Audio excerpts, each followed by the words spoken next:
ឧត្តមលោកជំទាវសមាជិកសមាជិកាព្រឹទ្ធសភារដ្ឋសភាសមាជិកសមាជិការដ្ឋាភិបាលលោកស្រីយុទ្ធសាណាវ៉ាម៉ានាយិកាធនាគារអភិវឌ្ឍអាស៊ីប្រចាំកម្ពុជាគណៈអធិបតីភ្ញៀវកិត្តិយសបណ្ដាដៃគូអភិវឌ្ឍតំណាងវិស័យឯកជននិងអង្គពិធីតបូជាទីមេត្រីថ្ងៃនេះខ្ញុំមានសេចក្តីរីករាយដែលបានចូលរួមពិធីសម្ពោធបើកឲ្យប្រើប្រាស់ជាផ្លូវការនៅកំពង់ផែទេសចរអន្តរជាតិកពតដល់ទឹកធំថ្ងៃនេះកំពង់ផែទេសចរអន្តរជាតិកពតដែលយើងបានកំពុងប្រារព្ធពិធីសម្ពោធបើកឲ្យប្រើប្រាស់ជាផ្លូវការដែលយើងពេលនេះគឺជាសមិទ្ធផលថ្មីមួយទៀតសម្រាប់ជូនដល់លោកយាយលោកតាអ៊ំពូមីងបងប្អូនប្រជាពលរដ្ឋរស់នៅខេត្តកពតផ្ទាល់ក៏ដូចជាប្រជាពលរដ្ឋនៅទូទាំងប្រទេសជាពិសេសភ្ញៀវជាតិអន្តរជាតិដែលមានតម្រូវការប្រើប្រាស់សេវាកម្មកំពង់ផែទេសចរនេះធ្វើដំណើរទៅកាន់តំបន់គោលដៅទេសចរផ្សេងៗដោយដែលអាដាមពេញពន្យារដ្ឋមន្ត្រីក្រសួងសាធារណការដឹកជញ្ជូនបានរាយការណ៍មុននេះបន្តិចកាលពីដើមខែធ្នូឆ្នាំ2024កន្លងទៅខ្ញុំបានសម្រេចអនុញ្ញាតឲ្យបើកដំណើរការប្រតិបត្តិសាកល្បងកំពង់ផែទេសចរអន្តរជាតិរយៈពេល3ខែដើម្បីឲ្យក្រុមហ៊ុនអាចទទួលបានមេរៀននិងបទពិសោធន៍នឹងការកែលម្អស្ថានភាពនានានិងពាក់ព័ន្ធនឹងការធ្វើប្រតិបត្តិការឲ្យកាន់តែល្អប្រសើរនៅពេលខាងមុខជាក់ស្ដែងយើងពិនិត្យឃើញថាដំណើរការសាកល្បងបានប្រព្រឹត្តទៅយ៉ាងល្អកន្លងមកទោះបីជាមិនទាន់បានទៅដល់ការតភ្ជាប់ជាមួយប្រទេសជិតខាង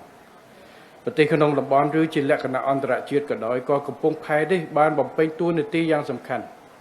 នៅក្នុងការជំរុញការកំណើនភ្ញៀវទេសចរមកកាន់តំបន់សមុទ្រនិងការធ្វើដំណើរកម្សាន្តទៅតាមបណ្ដាកោះនានាដូចជាកោះរ៉ុងសលឹមកោះស្ដេចជាដើមហើយបច្ចុប្បន្ន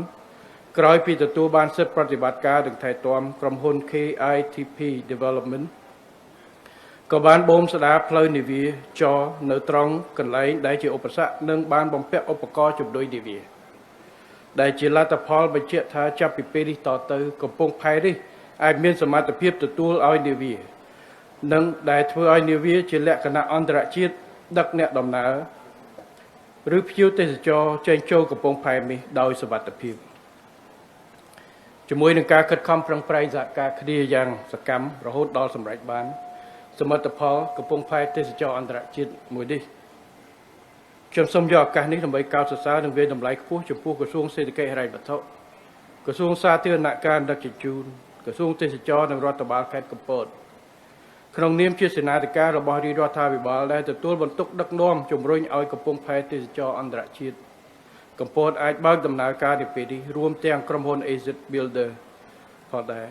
ដែលបានបោះទុនវិនិយោគលើប្រតិបត្តិការនិងការថែទាំកំពង់ផែទេសចរអន្តរជាតិកំពតជាមួយគ្នានេះខ្ញុំក៏សូមថ្លែងអំណរគុណចំពោះអ្នកអង្គការវិញហួរដែលបានផ្ដល់ដីទំហំ 4.25 ហិកតាជូនរាជរដ្ឋាភិបាលសម្រាប់ការកសាងកំពង់ផែទេសចរនេះផងដែរកិច្ចខិតខំប្រឹងប្រែងនេះគឺជាការចូលរួមចំណែកដល់ការលើកកម្ពស់វិស័យដឹកជញ្ជូនតាមផ្លូវសមុទ្រកំពង់ផែដែលជាផ្លែផ្កានៅវិស័យទេសចរតែកម្ពុជាដើម្បីគាំទ្រដល់កម្មវិធីនយោបាយនិងយុទ្ធសាស្ត្របញ្ចកោណដំណាក់កាលទី1ខ្ញុំក៏សូមថ្លែងអំណរគុណដល់ធនាគារអភិវឌ្ឍអាស៊ីដែលបានជួយផ្ដល់ហិរញ្ញប្បទានដល់គម្រោងសាងសង់កំពង់ផែទេសចរអន្តរជាតិនេះក៏ដូចជាបានរួមចំណែកក្នុងការផ្ដល់ការរីកចម្រើននិងការអភិវឌ្ឍកម្ពុជាហើយសូមស្នើសុំដល់ធនាគារអភិវឌ្ឍអាស៊ីបន្តផ្ដល់ការប្រតិបត្តិការនិងការគាំទ្របន្ថែមដើម្បីជំរុញដល់ការអភិវឌ្ឍវិស័យអាទិភាពទាំងឡាយសម្ដៅចូលរួមលើកកម្ពស់ជីវភាពរស់នៅរបស់ប្រជាជនកម្ពុជាអាដាមលោកជំទាវលោកស្រី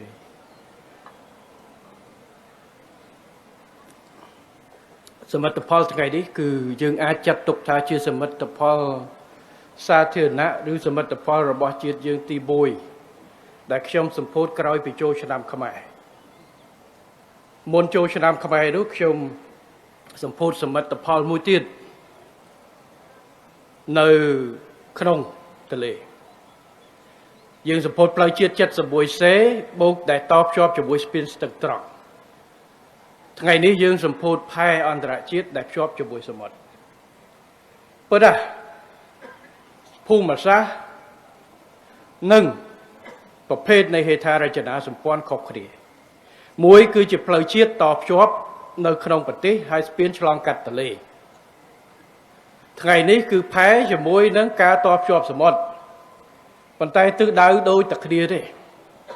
ទិសដៅតែមួយគត់សមិទ្ធផលដែលសម្ពោធទាំងពីរនេះមិនថាមុនចូលឆ្នាំឬក្រោយចូលឆ្នាំខ្មែរគឺដើម្បីបំរើផលប្រយោជន៍ប្រជាពលរដ្ឋជួយលើកស្ទួយជីវភាពរស់នៅរបស់ប្រជាពលរដ្ឋនិងជំរុញសេដ្ឋកិច្ចតាមវិស័យសម្រាប់ប្រជាពលរដ្ឋមិនថានៅខេត្តកំពង់ចាមនៅត្បូងឃ្មុំឬនៅកពតកំពង់សោមនោះទេបាទអញ្ចឹងវានិមិត្តរូបនៃការបន្តការអភិវឌ្ឍបន្តយើងចូលឆ្នាំយើងអបអរសាទរឆ្នាំថ្មីយើងបូកសរុបនៅសមិទ្ធផលឆ្នាំចាស់ជាលក្ខណៈបុគ្គលជាលក្ខណៈគ្រួសារ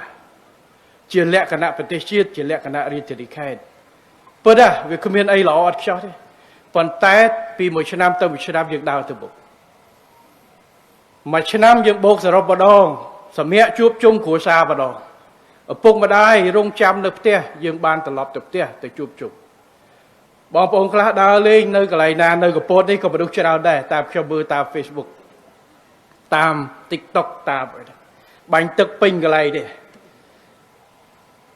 នេះគឺជាអ្វីដែលប្រជាពលរដ្ឋខ្មែរទូទាំងប្រទេសបានធ្វើហើយនៅក្នុងសមិទ្ធផលនេះខ្ញុំសូមអរគុណណាស់ឆ្លៀតឱកាសនេះដើម្បីទីមួយសូមធ្វើការអរគុណចំពោះរាជធានីខេត្តស្រុកក្រុងឃុំទាំងអស់ដែលបានខិតខំរៀបចំតុបតែងទីកន្លែងរក្សាស្ថានភាពបរិស្ថានអនាម័យរៀបចំប្រគំតន្ត្រីរៀបចំកន្លែងលេងល្បែងប្រពៃណីរៀបចំសម្រួលឲ្យប្រជាពលរដ្ឋយើងបានសប្បាយដោយស្ថិរភាពដោយសុវត្ថិភាពខិតខំគ្រប់រាជធានីខេត្តស្រុកឃុំទាំងវិទ្យាល័យក៏មានអញ្ចឹងនៅក្នុងថ្ងៃនេះខ្ញុំអាចថាយកឱកាសនេះដើម្បីធ្វើការអរគុណច្រើនណាស់ចំពោះនិងកោតសរសើរផងចំពោះរដ្ឋបាលរាជធានីខេត្តទាំងអស់ស្រុកក្រុងឃុំភូមិដែលបានខិតខំដឹកនាំរៀបចំធ្វើឲ្យបុណ្យប្រារព្ធពិធីឆ្នាំនេះកាន់តែគឺថាមានភាពអធិកធម៌ហើយសប្បាយរីករាយទូទាំងប្រទេស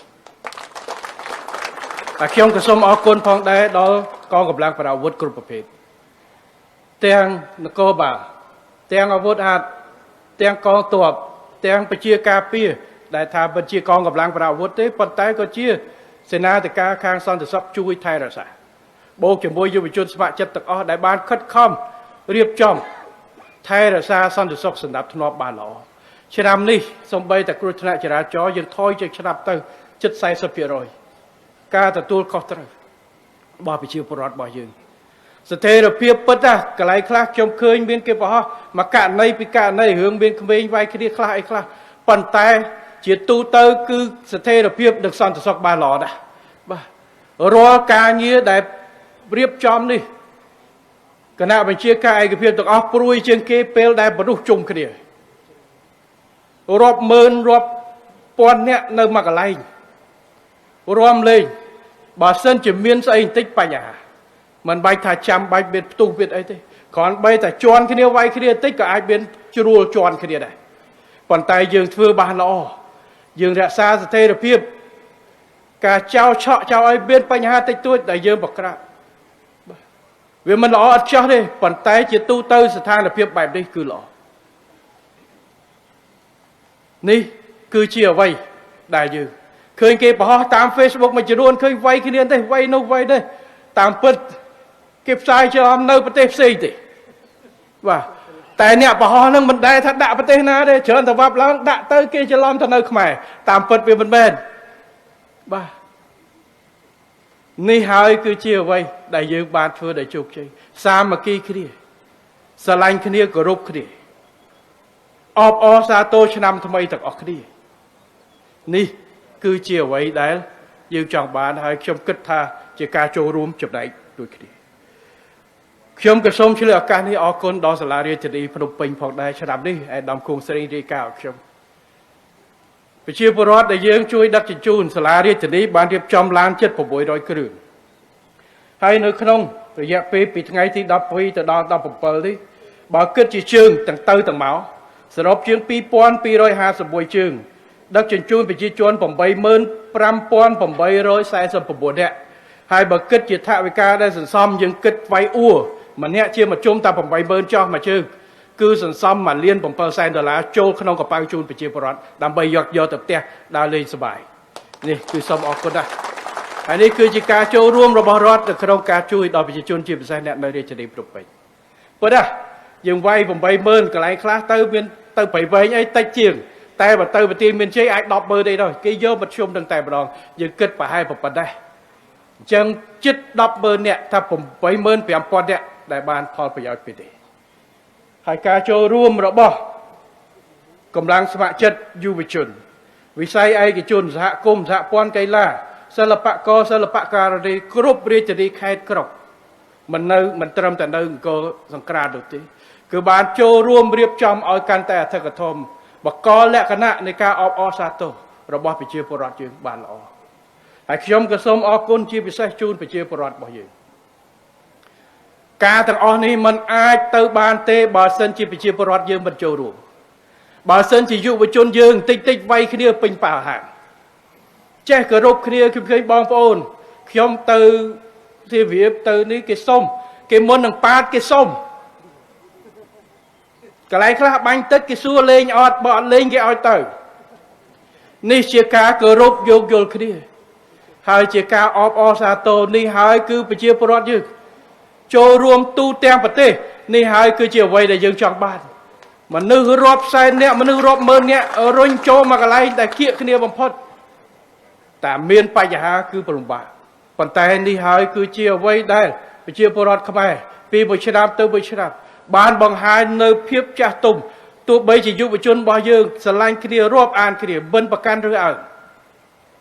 មិនថាសាសនាណាសាសនាណាទេមិនថាភ្ញៀវជាតិអន្តរជាតិទេយើងគោរពស្រឡាញ់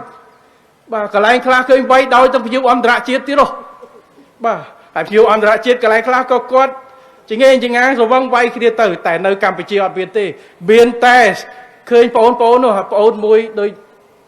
business advisor ហើយនឹង page ផ្សេងគេទៅសម្ភាសប្រជាពលរដ្ឋទេសចរដែលមកមិនទៅសบายអត់គេថាសบายណាស់គេមិនដែលមកស្រុកខ្មែរគេមិននឹកស្មានទៅស្រុកខ្មែរសบายប៉ុណ្ណេះជួបអ្នកខ្លះគេធ្លាប់ទៅលឺទៅស្រុកខ្មែរសង្គ្រាមដល់ចុះមកឃើញថាប្រទេសយើងអភិវឌ្ឍនេះហើយជាការល្អហើយទាំងភ្ញៀវអន្តរជាតិទេសចរបរទេសទាំងបរទេសដែលរស់នៅស្រុកខ្មែរសូមអរគុណណាស់ដែលបានជួយផ្សព្វផ្សាយល្អបូកជាមួយនឹងប្រជាពលរដ្ឋយើងយុវជនយើង influencer របស់យើងផ្សព្វផ្សាយអំពីផលវិជ្ជមាននិងអ្វីដែលវិជ្ជមាននៅក្នុងពេលបុណ្យឆ្នាំថ្មីនេះគឺទូទាំងប្រទេសតែម្ដងខ្ញុំសូមអរគុណដែរទាំងអស់នេះហើយដែលខ្ញុំថាជាការបង្កើតនៅស្មារតីស្នេហាជាតិតាមរយៈការរួមសាមគ្គីគ្នាគោរពគ្នាស្រឡាញ់គ្នាដើម្បីលើកស្ទួយវប្បធម៌បុណ្យចូលឆ្នាំគឺជាការអបអរសាទរនៅសមិទ្ធផលរបស់យើងនៅក្នុងបែបផែនវប្បធម៌របស់ប្រពៃណីរបស់យើងព្រោះការអបអរសាទរឆ្នាំថ្មីព្រឹកទៅវត្តល្ងាចយើងកំសាន្តប៉ុន្តែមានការរៀបចំមានការបាញ់ទឹកផាត់ប្រសើរមានការរៀបចំវាយស្គរមានការបោះអង្គុយរំត្រុតទៅច្រើនកន្លែងអត់ស្មើគ្នាទេប៉ុន្តែយើងមិនបានភ្លេចចោលនៅអត្តសញ្ញាណរបស់ខ្មែរយើងទេបាទគេជួយបងប្អូនខ្លះគ្រាន់តែចូលឆ្នាំហ្នឹងក៏គាត់ជេររដ្ឋាភិបាលដែរថាជំនាន់រដ្ឋាភិបាលនេះអាលាយអស់ហើយវប្បធម៌ឃើញតែលេងបាញ់ទឹកផាត់ប្រសើរងាប់ប្រជាពលរដ្ឋតើយើងហាមគាត់ទេតែអ្វីដែលសំខាន់យើងនៅថែរក្សាវប្បធម៌ទំនៀមទម្លាប់របស់យើងមិនទៅចង្អេងចង្អាតហើយផាត់ប្រសើរចេះទឹកនេះតាំងពីជំនាន់មុនសង្គ្រាមបាទមិនមានវប្បធម៌របស់អ្នកណាទេជាការសម្ដែងនៅការគោរពគ្នាការជួយផ្ដល់នៅសេចក្តីសុខសេរីសួស្តីឲ្យគ្នាប៉ុន្តែយើងក៏មិនភ្លេចនៅរបាំបុរាណមិនភ្លេចនៅការបង្ហាញនៅល្ខោនខោលនៅតាមខេត្តនីមួយៗគេរៀបចំបោះអង្គុញសំបីតែនៅវត្តភ្នំក៏មានដែររំត្រុតយើងមានព្រឹកឡើងអ្នកខ្លះគេសួរថានៅស្រុកខ្មែរព្រឹកឡើងមិនស្ងាត់ម៉េះអត់សុបាយអញ្ចឹងព្រោះព្រឹកគេទៅវត្ត mình men không ai dương phật lao ngồi rôm bát mà sao tăng vì bầm lâm mà phải buôn mong phải cho cho nam tê bớt dương từ vọt dương cha tôm tử vài cùng lu là nghe dương từ cầm sàn dương lên tam bài phèn miền concert miền dây tây rùm tiếng là bài bài đấy tiếng banh tức say tức chụp anh đang cái chân anh miền pina bong coin về dốt tê bà nè cái po đây bong coin về dốt ai đâm mai thành nên đặt pha ở đây bà mình kể từ mưa concert ai cái class can gặp lương từ vui gặp lương banh tức tê về gặp lương ấy tê viết thoa mà đa chân còn tại dương sờ bài bài đi khiêm kịch thà dương cua mưa ở đây tại với chữ biên tư còn từ do riêng với chữ biên bây giờ bồ dương liệp bẹ cái áo bờ pây này mà cả cô thọt đừng cô vọt bò tê bẹ tăng cái áo mai thọt mấy con mình sắp sai còn tầm miên mà nè con lơ cả áo nu nói bài riêng cứ bắt đầu tàn nên hơi chê rót thà bị bao thà xây là thua rồi mày đi hơi mà nè nên con phơi chiro chỉ riêng bảo con dương con này nôm dương mình control tầm phương bài để thế bàn tay dương cô ruộng cái này mưa với đại với chấm biên hai bởi dương sắp sai với chấm biên dương kết với chấm biên dương vừa sẽ cam một phiếu với chấm biên dương sắp sai với chấm biên này bán chơi ăn này hai cứ chỉ cạp sắp sai đào bậc pay này và bậc thua nâng bậc tê chiết khmer bảo dương đại bậc chiết chôn khmer rót sắp liên nè nông châu cho làm trong này ní bàn bằng hai bà chụp xong ở con nào bây giờ một ngày mơ ta với đạo với chấm biên hai bắt đầu ta với chấm biên bậc tê dương đang là liê hơi mình là ở short đi bánh nhà hai với chim biên dương đo gì tại dương trâu o sa tô nơi ở với đại dương thư bán ở với đại dương rùm cái này có sạc bán hai chỉ mua là than là bây giờ tham một pol sầm ráp bằng to thư từ nào từ mục cho năm thay này hai ở này này cao rùm cái này rồi o sa tô sờ bài cho năm thay là bỏ dương đâu ba này cứ chỉ cáp hết ba sầm mất tập pol đại dương rùm cái này thôi thì hơi đại ngày đi chim biên mô từ nãy phiếp thà hai cái potอันตรายภายเทศจรอันตรายใครกับปดดิเชื่อสมัติพอลตีมวยในชนามทำไมมันแมนสมัติพอลตีมวยระบบกัมพูชีในชนามปีปอนไฟปรามเต้โจชนามทำไมชนามขมายสังกรานตุ่มชอบหายยังนั่งปะตอสมัติพอลประธานเจ้าสายเขียมเตอร์สมบูรณ์โรงจักรฟอร์ดในปูสัตรถยนต์ตะลางลานอเมริกาหากยอมถือสมโพธิปตอเทียนสมัติพอลเชรานรวมแตงผลิตจนห่อแค่บุปผาถือปตอถือต่อเตียนถือปตอเตะเตียนวิญญาณถือปตอจมรุ่งการเป็นวัดเศรษฐกิจถือจมรุ่งเตสจ่อไอมาการไปเชื่อเชรานหายกาบซับไซเราเปโจชนำนี่ขยมเชื่อทานหนึ่งซับไซถือดอลบอลเตนึ่งไปเชื่อพระยังดำใบดาวเล่งกับสารไอบานเชรานในตัวแตงปฏิยังซับไซเราสันติเพียบสบายในขนมสองยืนบอลเตะเกมาเลยเนี่ยได้มันทรมากัมไปเชื่อเกมาสบายเกตเพียบคดีเกไปเชื่อจนขมายได้มันทรมาเลยกับโป๊ดบอลเล่นชนะนี่ละอสบายชนะกลอยก่อนให้เกมาเตี้ยให้ใบจำชนะกลอยจนการจ้องสัปดาห์มาเลยเตี้ยพวกชมมือโจชนะตุ่มจอบมาสมัยเต้บ้าโปรชมให้บ้าพวกยมซัวตัวแค่เสียนุตามมาเยอะมันซ้ำไงในสเตียลานแต่ได้บันในทายยังชอบไงดาวประมวยแต่จมให้ปะตอมาดอไงมาเพย์2%เชื่อกอดเคยนึกอะไรทำไมกาประกาศให้โดยในขนมแค่สมัติพอทำไมบ่าเมียนเสสบอดเมียนนิลกาเยะแล้วเมียนตึกรวมยังกอดก็เมาแถมติดยังเมากับโป๊ดแก๊บก็เหียบจอมกับอะไรแถมอะไรจัดชนะเองกาวอะไรเหียบจอมมาชนะมวยได้เจ้าซาเทียนนะยังปีกับโลกันแล้วนู้ประมาณชนะติดเฮ้ยดำใบซาเทียนนะจังแคดมวยประกวดคืนนี้ดำใบเรียบจอมแคดประเสียนุก็เรียบแคดก็กองก็เรียบจังแคดชนะสมมติบ่ยังสมัยเตสจอหนังเมียนผลิตภัณฑ์การจัดการสำหรับไปเชื่อปรอดยังได้เมากำซานจงสัปดาห์หรือมวยก็เตสจอได้เมาลีเจริญให้ประกาศภัยเนี่ยเตสจอได้โจมาแคดไปเสียดูตีหอมาครูสมวยอะไรไปคลาก็จี้ตามกระโนดต้องเมาดึกก็เมาหนึ่งมาตามโกกมาตามตึกมากอรงมาเอฟจอบอะไรยังบางกันนี่อันตรายจิตติดจิตตอบจอบจะไว้ประเทศข้าง ប្រទេសវៀតណាមប្រទេសថៃ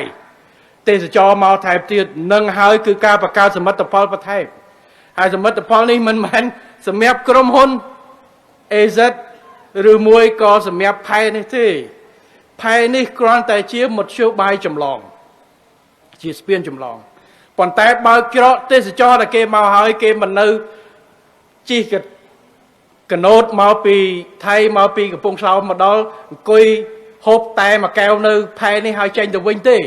គេប្រកាសជាចូលទៅលេងនៅក្នុងខេត្តកំពតហើយអញ្ចឹងបង្កើតទេសចរបន្ថែមជូនអ្នកកំពតដើម្បីលើកស្ទួយជីវភាពរស់នៅរបស់អ្នកខេត្តកំពតនេះដែលយើងធ្វើសមិទ្ធផលបន្ថែមដែលយើងរួមគ្នាអបអរសាទរថ្ងៃនេះជូនដល់បងប្អូនជិត 7,000 នាក់ដែលមកទីនេះបូកជាមួយនឹងអ្នកដែលបានស្ដាប់ឮតាមគឺយើងបន្តធ្វើសមិទ្ធផលវិជ្ជមានដើម្បីផលប្រយោជន៍ជូនប្រជាពលរដ្ឋសមិទ្ធផលដែលខ្ញុំសម្ពោធថ្ងៃ12ខែ4ស្ពាននិងផ្លូវគឺសម្រាប់ជួយលើកកម្ពស់សេដ្ឋកិច្ចនិងតភ្ជាប់សេដ្ឋកិច្ចរបស់ប្រជាជនអ្នកខេត្តកំពង់ចាមអ្នកខេត្តត្បូងឃ្មុំបូកជាមួយនឹងខេត្តផ្សេងទៀតធ្វើការតាណានៅទីនេះ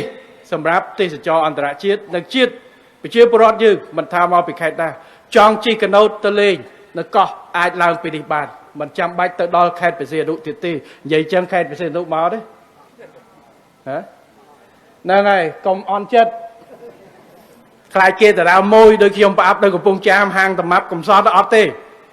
បើកើតកាន់តែច្រើនព្យានមកកាន់តែច្រើនបានន័យថាឈ្នះ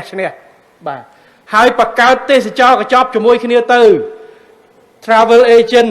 នៅខេត្តកំពតក្តីនៅខេត្តកំពង់សោមខេត្តបរសៀនអនុក្តីបង្កើតកញ្ចប់ទៅឧទាហរណ៍មួយយប់មួយថ្ងៃហ្នឹងតពីខេត្តកំពតមកដើរទៅណាព្រឹកនៅកំពង់សោមល្ងាចមកកំពតព្រឹកមកកំពតល្ងាចដើរកំពង់សោមទៅបង្កើតទៅឥឡូវយើងមានមធ្យោបាយកាន់តែច្រើនទាំងគោកក៏មានទាំងទឹកក៏មានអញ្ចឹងកាន់តែល្អសម្រាប់ខេត្តទាំងពីរជាសហធម្មពលមិនមែនបង្កើតដើម្បីប្រកួតគ្នាយកស្លាប់រស់ទេប៉ុន្តែដើម្បីគៀកស្មារគ្នាភ្ជាប់គ្នាឲ្យកាន់តែខ្លាំងដើម្បីរួមគ្នាលើកស្ទួយទេសចររបស់ខេត្តជាប់សមុទ្រកម្ពុជាទាំង4តែម្ដងបាទហើយតាទាញមកខេត្តកំពតហើយកែបកំពបាក់កែបទៅណាទាញទៅផងទៅតាក់មួយផងទៅបាទចិត្តទេអញ្ចឹងគឺចិត្តគ្នានឹងតែម្ដងទាញមកដល់នេះគេចង់ទៅណាហេកំពតមានទឹកឆាមានទឹកឈូទឹកឆាកំពង់ចាមទឹកឈូបាទគេចង់ទៅមើលណាទៀតអូទៅមើលភូមិនេសាទនៅកែបទៅមើលនោះទៀតមានទៅស្អីនឹងហើយគឺការតភ្ជាប់ប្រព័ន្ធហេដ្ឋារចនាសម្ព័ន្ធដើម្បីទាញមនុស្សមកដើម្បីអីដើម្បីផ្ដល់សក្តានុពលនិងផ្ដល់លទ្ធភាពឲ្យអ្នកនៅក្នុងខេត្តចេះច្បាមយកបង្កើតឱកាសដើម្បីទាញយកដើម្បីបង្កើនសេដ្ឋកិច្ចរបស់ខ្លួនបាទទាញបង្កើតនៅអាជីពផ្សេងដើម្បីទាញចំណូលជូនប្រជាពលរដ្ឋរបស់យើងនេះហើយគឺអ្វីដែលរាជរដ្ឋាភិបាលបានធ្វើបាទប៉ុន្តែយើងមិនអត់ខ្ចោះទេកន្លែងដែលមិនទាន់មានយើងខិតខំកសាងឲ្យមានកន្លែងដែលនៅខ្វះខាតយើងខិតខំកសាងដោះស្រាយបញ្ហាប៉ុន្តែសូមឲ្យមើលព្រៃទាំងមូលកុំផ្ដោតតែដើមឈើមួយដើមដែលវាមានបញ្ហាយើងត្រូវមើលព្រៃទាំងមូលហើយព្រៃរបស់យើងកាន់តែដោះលូតលាស់ហើយនេះហើយគឺជាមោទនភាពរបស់យើងហើយរាជរដ្ឋាភិបាលនឹងខិតខំបន្តដើម្បីថែរក្សាព្រៃនេះឲ្យកាន់តែល្អមានផ្លែផ្កាជូនប្រជាពលរដ្ឋនិងដាំបន្ថែមទៀតដើម្បីឲ្យកាន់តែរីកគ្រប់ទីកន្លែងបាទធ្វើស្ពានធ្វើផ្លូវធ្វើការវិនិយោគនិងជំរុញផ្សេងហើយនិយាយបែបនេះខ្ញុំសូមបន្តបន្តិចចុះបាទសូមបន្តព្រោះរឿងនេះវាពិបាកធ្វើអីក៏មិនកើតពិបាកអ្នកខ្លះជិះនៅលើផ្លូវ highway ដែលកសាងដោយឥណទានពីចិនជេរចិត្តអ្នកខ្លះធ្វើការនៅក្នុងរោងចក្រដែលមានតកែចិនប្រាក់ខែរាប់រយខ្លះដល់រាប់ពាន់នៅជេររដ្ឋាភិបាលទាញវិនិយោគពីចិនមកខ្ញុំមិនយល់នេះតាក់ទងទៅនឹងដំណើរទស្សនកិច្ចរបស់ផ្លូវរដ្ឋរបស់ប្រធានាធិបតីស៊ីជីនពីងតែគាត់មកក្រោយចូលឆ្នាំប្រធានបទនេះខ្ញុំគិតថាប្រជាពលរដ្ឋយើងគួរតែមានមោទនភាពដែលកម្ពុជាប្រទេសទូចមួយមានទំនាក់ទំនងស្មើមុខស្មើមាត់ជាមួយប្រទេសមហាអំណាចនិងគ្រប់ប្រទេសទាំងអស់លើពិភពលោកប្រទេសកម្ពុជាជាចំណោមប្រទេសតែ3គត់ក្នុងដំណើរទស្សនកិច្ចមានវៀតណាមមានម៉ាឡេស៊ីនិងកម្ពុជា ហើយសួរថាទំនាក់ទំនងរវាងកម្ពុជាចិនខុសអីនៅពេលដែលកម្ពុជាមិនបានប្រកាន់នៅជំហរយកប្រទេសណាមួយផ្ដាច់ចោលប្រទេសណាទេគឺយើងមានទំនាក់ទំនងជាមួយគ្រប់បណ្ដាប្រទេសលើពិភពលោកនេះជាជំហរនយោបាយរបស់យើងផ្អែកទៅលើគោលការណ៍គោរពឯករាជ្យភាពអធិបតេយ្យភាពនិងការគោរពផលប្រយោជន៍គ្នាទៅវិញទៅមកនេះគឺជាអ្វីដែលកម្ពុជាធ្វើហើយខ្ញុំសូមបញ្ជាក់បាទនេះគឺជាជំហររដ្ឋាភិបាលរបស់យើងមិនមែនអាណប់ពីណាគេទេប៉ុន្តែអ្វីដែលមានការបកស្រាយបញ្ចំនួនខ្ញុំសូមជម្រាបបញ្យល់ជូនហើយជូនសាសទៅបងប្អូនតិចចុះព្រោះបើយើងមិននិយាយមិនបញ្យល់នៅទៅហ្នឹងហើយខ្ញុំឃើញទស្សនកិច្ចរបស់ប្រធានាធិបតីម្ដងនេះខ្ញុំគិតថាកន្លងទៅមានការលើកឡើងមួយចំនួនហើយខ្ញុំសង្ឃឹមថាទស្សនកិច្ចមួយនេះបញ្ចប់នៅការលើកឡើងទាំងអស់នោះទី1គេថារដ្ឋាភិបាលចិនមិនអោយតម្លៃរដ្ឋាភិបាលកម្ពុជាអាណត្តិថ្មីនេះទេឃើញកាសែតបរទេសជាច្រើនណាស់នៅក្នុងឆ្នាំទៅនិយាយថាកម្ពុជាស្បៃហើយ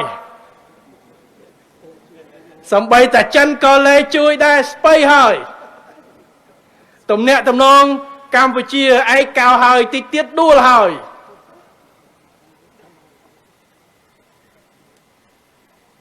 ទី2គេថា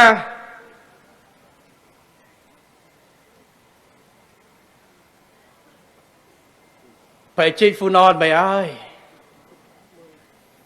ឬទៅចិនជប់ជួយហើយអាឡូម៉ៃឥឡូវខ្ញុំគេសួរថាម៉េចបានជាយើងមិនឆ្លើយតបខ្ញុំបញ្យល់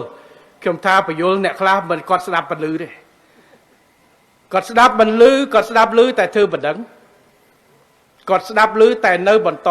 ធ្វើកិច្ចការងារនិយាយស្ដីដែលគ្មានការទទួលខុសត្រូវយើងមិនបាច់បញ្យល់ទេយើងធ្លាប់បញ្យល់រួចទៅហើយប៉ុន្តែអ្វីដែលសំខាន់ចាំមើលជាក់ស្ដែងឥឡូវអ្នកដែលថា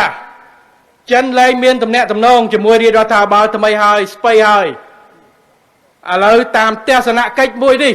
ខ្ញុំអាចថាអាចអស់លោកបានស្កប់ចិត្តហើយស្ងប់អារម្មណ៍ហើយឈប់និយាយទៅព្រោះនិយាយទៀតនាំតែខ្វះគេព្រោះរូបភាពវាច្បាស់ហើយប្រធានាធិបតីប្រមុខរដ្ឋរបស់ចិនបានមកទស្សនកិច្ចផ្លូវរដ្ឋទៅកម្ពុជាសារនយោបាយបញ្ជាក់ហើយបន្ថែមប៉ុណ្ណោះបានលើកកម្រិតនៃទំនាក់ទំនងរវាងកម្ពុជាសហគមន៍ជោគវាសនារួមគ្រប់រដូវកាលបានន័យថាទាំងលំបាកទាំងស្រួលគឺយើងបន្តរួមគ្នាសហការគ្នាដើម្បីអភិវឌ្ឍរួមគ្នាតាមគោលការណ៍គោរពអធិបតេយ្យភាពគោរពគ្នាទៅវិញទៅមកឯករាជ្យភាពនិងមិនលូកដៃនៅក្នុងកិច្ចការផ្ទៃក្នុងរបស់គ្នាទៅវិញទៅមកនេះគឺជាគោលការណ៍ដែលយើងបានធ្វើមិនមែនកម្ពុជាទៅអណប់ទៅខ្លាយជាកូនចឹងអត់ទេគឺយើងអភិវឌ្ឍរួមគ្នាអញ្ចឹងសារនេះធំណាស់ទៅហើយបើថាអ្នកវិភាគអត់យល់សារមួយនេះខ្ញុំមិនដឹងថាដូរអាជីពទៅបាទដូរអាជីពទៅទី2សួរថាប្រេជីហ្វូណនមិនហើយខ្ញុំវាមិននឹកស្មានតាមងាយមិននេះខ្ញុំចេញមកឃើញអ្នកនាំពាក្យតពេកមួយនោះនិយាយទៀតធ្វើឯងអ្នកនាំពាក្យតែមិនព្រមយល់ការពិតគេថាចិនមិនដែលប្រកាសវិភាគតទៅអស់សក់ហើយឥឡូវថ្លៃទៅអ្នកនាំពាក្យកាន់តែមុខជ្រួញទៅទៀតព្រោះមួយថ្ងៃនឹកឃើញថាស្អីដែលរិះគន់វាយប្រហារវាយមិនចេះចប់វាយទាំងពេលប្រជាជនមានការទុកវាយទាំងចូលឆ្នាំវាយទាំងរឿងដែលល្អប៉ុន្តែខ្ញុំគិតចេះភូតកាន់តែច្រើនវិភាគកាន់តែច្រើនធ្វើឲ្យសារពលាបខ្លួនឯងទេព្រោះភ័ស្តុតាងវាជាក់ស្ដែងគេនិយាយចេះគេថាហេតុអីបានជាចិនប្រកាសជួយប្រៃជីកដោយសារចិនទៅឆ្លោះគ្នាមួយអាមេរិកថាចិនពីមុនមិនដែលប្រកាសជួយទេខ្ញុំសូមបញ្ជាក់ណាសូមអាយដាមទៅមើលអស់លោកទៅមើលហើយជាពិសេសអស់លោកអ្នកវិភាគខាងក្រៅហើយប្រជាពលរដ្ឋរបស់យើងនិស្សិតបញ្ញវត្តិរបស់យើងប្រជាពលរដ្ឋមន្ត្រីរាជការបងប្អូនរបស់យើងទៅឆែកមើលទៅភ័ស្តុតាងវាយទៅលើកសែតទៅធ្វើលើ Google ទៅវាអត់មានទៅណាទៅមានទាំងអស់មិនដែលពេលណាមួយដែលថា គម្រោងនេះត្រូវរដ្ឋាភិបាលចិនបដិសេធជួយដូចទេខ្ញុំទៅជួបប្រធានាធិបតីស៊ីជីនពីងទូតចិនបានចេញសារយើងទៅបន្តសហការគ្នាលើកសាងនេះអញ្ចឹងខ្ញុំគ្រាន់តែប្រាប់ថាអញ្ចេះបើចង់វាយប្រហារវាយទៅចោះប៉ុន្តែគួរតែផ្អែកលើការពិតខ្លះផងបើសិនមិនអញ្ចឹងទេគឺប្រជាពលរដ្ឋខ្មែរគាត់មានការវិនិច្ឆ័យច្បាស់លាស់បើសិនជាគ្មានភ័ស្តុតាងស្រួលបួលបើមិននិយាយគេមិនថាកោទេប៉ុន្តែបើអ្នកឯងជ្រុលជានិយាយឲ្យសូមឲ្យមានភ័ស្តុតាងច្បាស់ផងតាក់ឡៃក៏ដើម្បីការពារអំណាចអំណាងបើមិនអញ្ចឹងទេកាន់តែបាត់នៅជំនឿអញ្ចឹងទៅឆែកមើលទៅថាតើពេលណាដែលរដ្ឋាភិបាលចិត្តប្រកាសមិនដែលជួយទៅលើគម្រោងនេះគឺបានចរចាគ្នាពីដើមអ្វីដែលការប្រកាសជាផ្លូវការគ្រាន់តែជាការប្រកាសបន្ថែមដោយប្រធានាធិបតីចិនតែប៉ុណ្ណោះពីមុនមកជំហរមិនដែលប្រែប្រួលទេហើយប្រេជីកនេះយើងបើកនៅថ្ងៃទី8ខែ5ថ្ងៃ5ខែ8 2024យើងបន្តធ្វើការងារជីកធ្វើការងារបោះនិយាមការចាប់ផ្ដើមចរចាដោះស្រាយផលប៉ះពាល់យើងមិនបានឈប់នោះទេរបៀបរបបគេធ្វើអញ្ចឹងធ្វើផ្លូវ highway ធ្វើផ្លូវអីក៏ដោយពេលដែលគេកំណត់នៅលើផែនទីហើយជំហានបន្ទាប់គឺគេចោះទៅវត្តនិយាមការហើយពិនិត្យមើលផលប៉ះពាល់ដោះស្រាយជូនប្រជាពលរដ្ឋស្រួលបួលមិនមែនចេះតែយក excavator យកទៅកាយនោះទេគេដោះស្រាយផលប៉ះពាល់គិតហើយគេធ្វើដំណើរការនេះបាទដោយការទទួលខុសត្រូវប្រែជីកហ្វូណនក៏ដូចគ្នាពេលខ្លះយើងពិបាកពយល់ហើយបើយើងកន្លែងដែល Winston Churchill គាត់អាសាខ្ញុំចាំគាត់ថាបើយើងកន្លែងតែរវល់រើសដុំថ្មគប់ឆ្កែដែលព្រុសគ្រប់កន្លែងយើងមិនដល់គោលដៅនោះទេអានេះពាក្យរបស់ Winston Churchill នាយករដ្ឋមន្ត្រីអង់គ្លេសសង្គ្រាមលោកលើកទី2ខ្ញុំមិនមែនសំដៅទៅអ្នកណាឆ្កែគឺពាក្យគាត់នេះឯងហើយកម្ពុជាបើសិនជាយើងរវល់តែឆ្លើយតបទៅនឹងការវាយប្រហារអត់មូលដ្ឋានយើងដើរមិនដល់គោលដៅទេអញ្ចឹងដើម្បីបង្ហាញការពិតយើងមានតែខិតខំធ្វើពេលណាចាំបាច់ត្រូវបកស្រាយបដមកកាលយើងចោះតែចាំបាច់ត្រូវតែធ្វើដើម្បីបង្ហាញសមិទ្ធផលដើម្បីបញ្ជាក់នៅការពិតពេលនោះហើយនឹងបិទមាត់អ្នកទាំងអស់នោះឲ្យពិតប្រាកដពួកប្រជាជនលែងជឿអ្នកនោះទៀតហើយពួកគេឃើញសមិទ្ធផលជាក់ស្ដែងសមិទ្ធផលថ្ងៃនេះមិនខុសពីដូចរឿងប្រៃជីទេខ្ញុំចាំថាឆ្នាំទៅពេលដែលខ្ញុំទៅមើលពលាយន្តហោះមានក្មេងស្រីម្នាក់នៅកូរ៉េគាត់ចេញមកវាយប្រហាររឿងនេះកំពង់ផែអន្តរជាតិកពតគាត់ថាកំពង់ផែអន្តរជាតិកពតនេះរដ្ឋាភិបាលខ្ជះខ្ជាយលុយ$18 លានធ្វើឲ្យប្រើមិនកើតអត់ប្រយោជន៍គាត់អត់ដឹងថាគេមិនតន់ធ្វើចប់ស្រួលបួលត្រូវបើកផងគេធ្វើផែគេធ្វើកលងប៉ុន្តែពេលនោះពិតណាស់គាត់និយាយមានគេមើលច្រើនគេដឹងគេគិតគេចាប់អារម្មណ៍ប៉ុនមិនមែនថាអ្នកឯងពិតប្រកបនោះទេ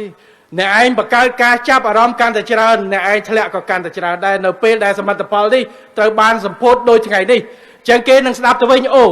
យប៉ែនេះថ្ងៃមុនជេរថាអត់ធ្វើតាមពិតគេធ្វើសោះ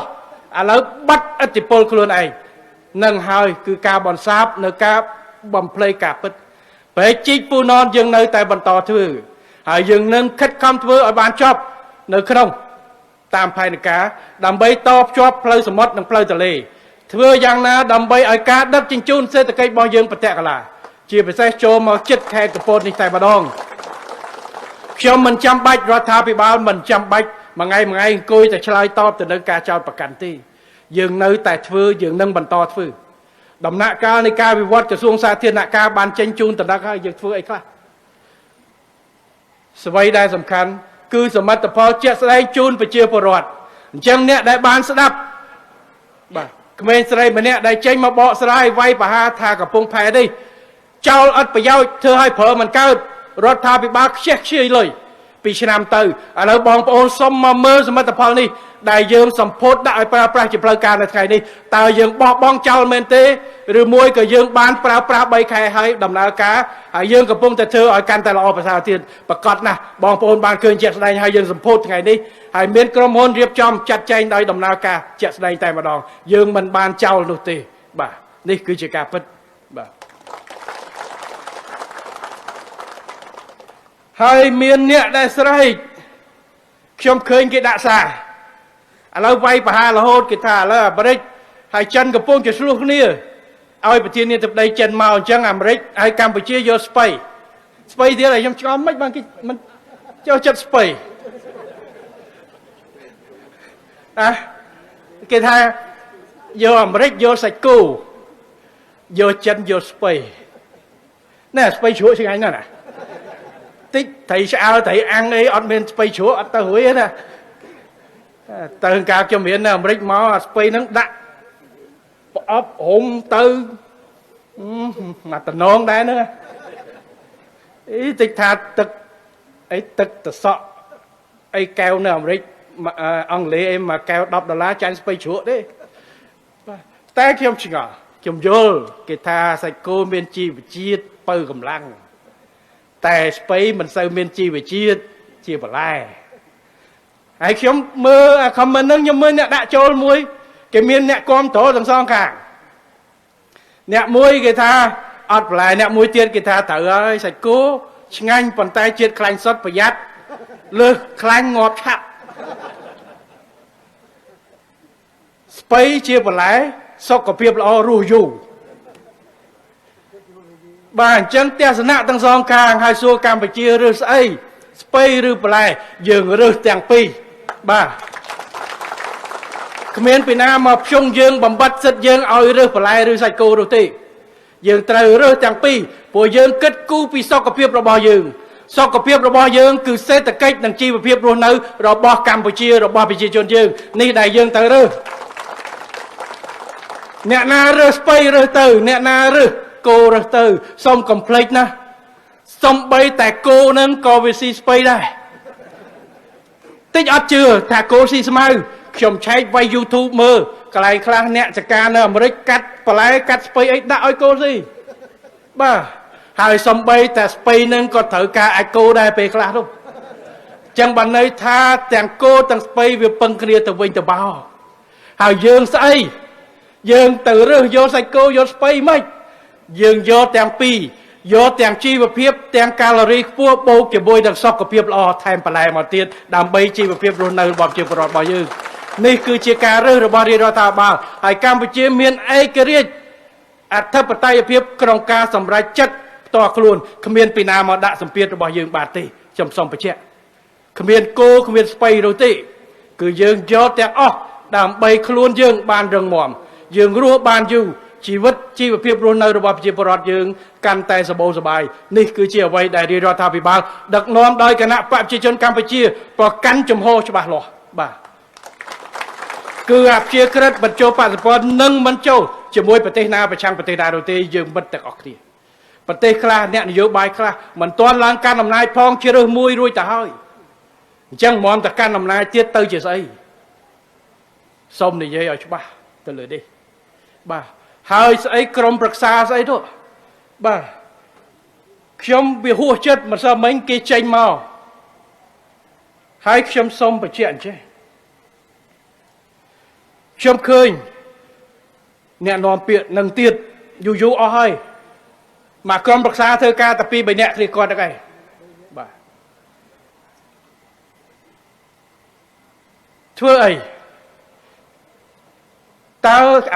តើខ្មែរអាក្រក់សុទ្ធទេប្រជាពលរដ្ឋខ្មែរយើងល្អអត់ខ្ចោះឬមួយក៏ប្រទេសយើងវាអាក្រក់ជាងគេដែរខ្លួនជាខ្មែរដែរហេតុអីក៏មិននិយាយល្អពីខ្មែរខ្លះផងចំណុចអវិជ្ជមានរិះគន់វាយប្រហារត្រឹមត្រូវធ្វើចោះប៉ុន្តែពេលខ្លះបើមិននិយាយគេមិនថាគោទេរឿងអីម្សិលមិញនេះឃើញគេចេញមកគេយកសេចក្តីថ្លែងការណ៍រួមរបស់កម្ពុជាដឹកចិនដែលក្រសួងការបរទេសប្រហោះពីថ្ងៃ18ក្រោយទស្សនកិច្ចនោះគេយកទៅអានមិនបាទគេយកទៅអានមិនគេចេញមកសំយោគ3ចំណុចចំណុច2ដំបូងគឺថានិយាយពីកម្ពុជានិងចិននៅក្នុងក្របខ័ណ្ឌអន្តរជាតិនិងតំបន់គេមិននិយាយតែចំណុចទី3គេចោទថា តាមកិច្ចព្រមការប្រកាសរួមនោះគឺរដ្ឋាភិបាលក្រុងភ្នំពេញបានលើកប្រទេសកម្ពុជាទាំងមូល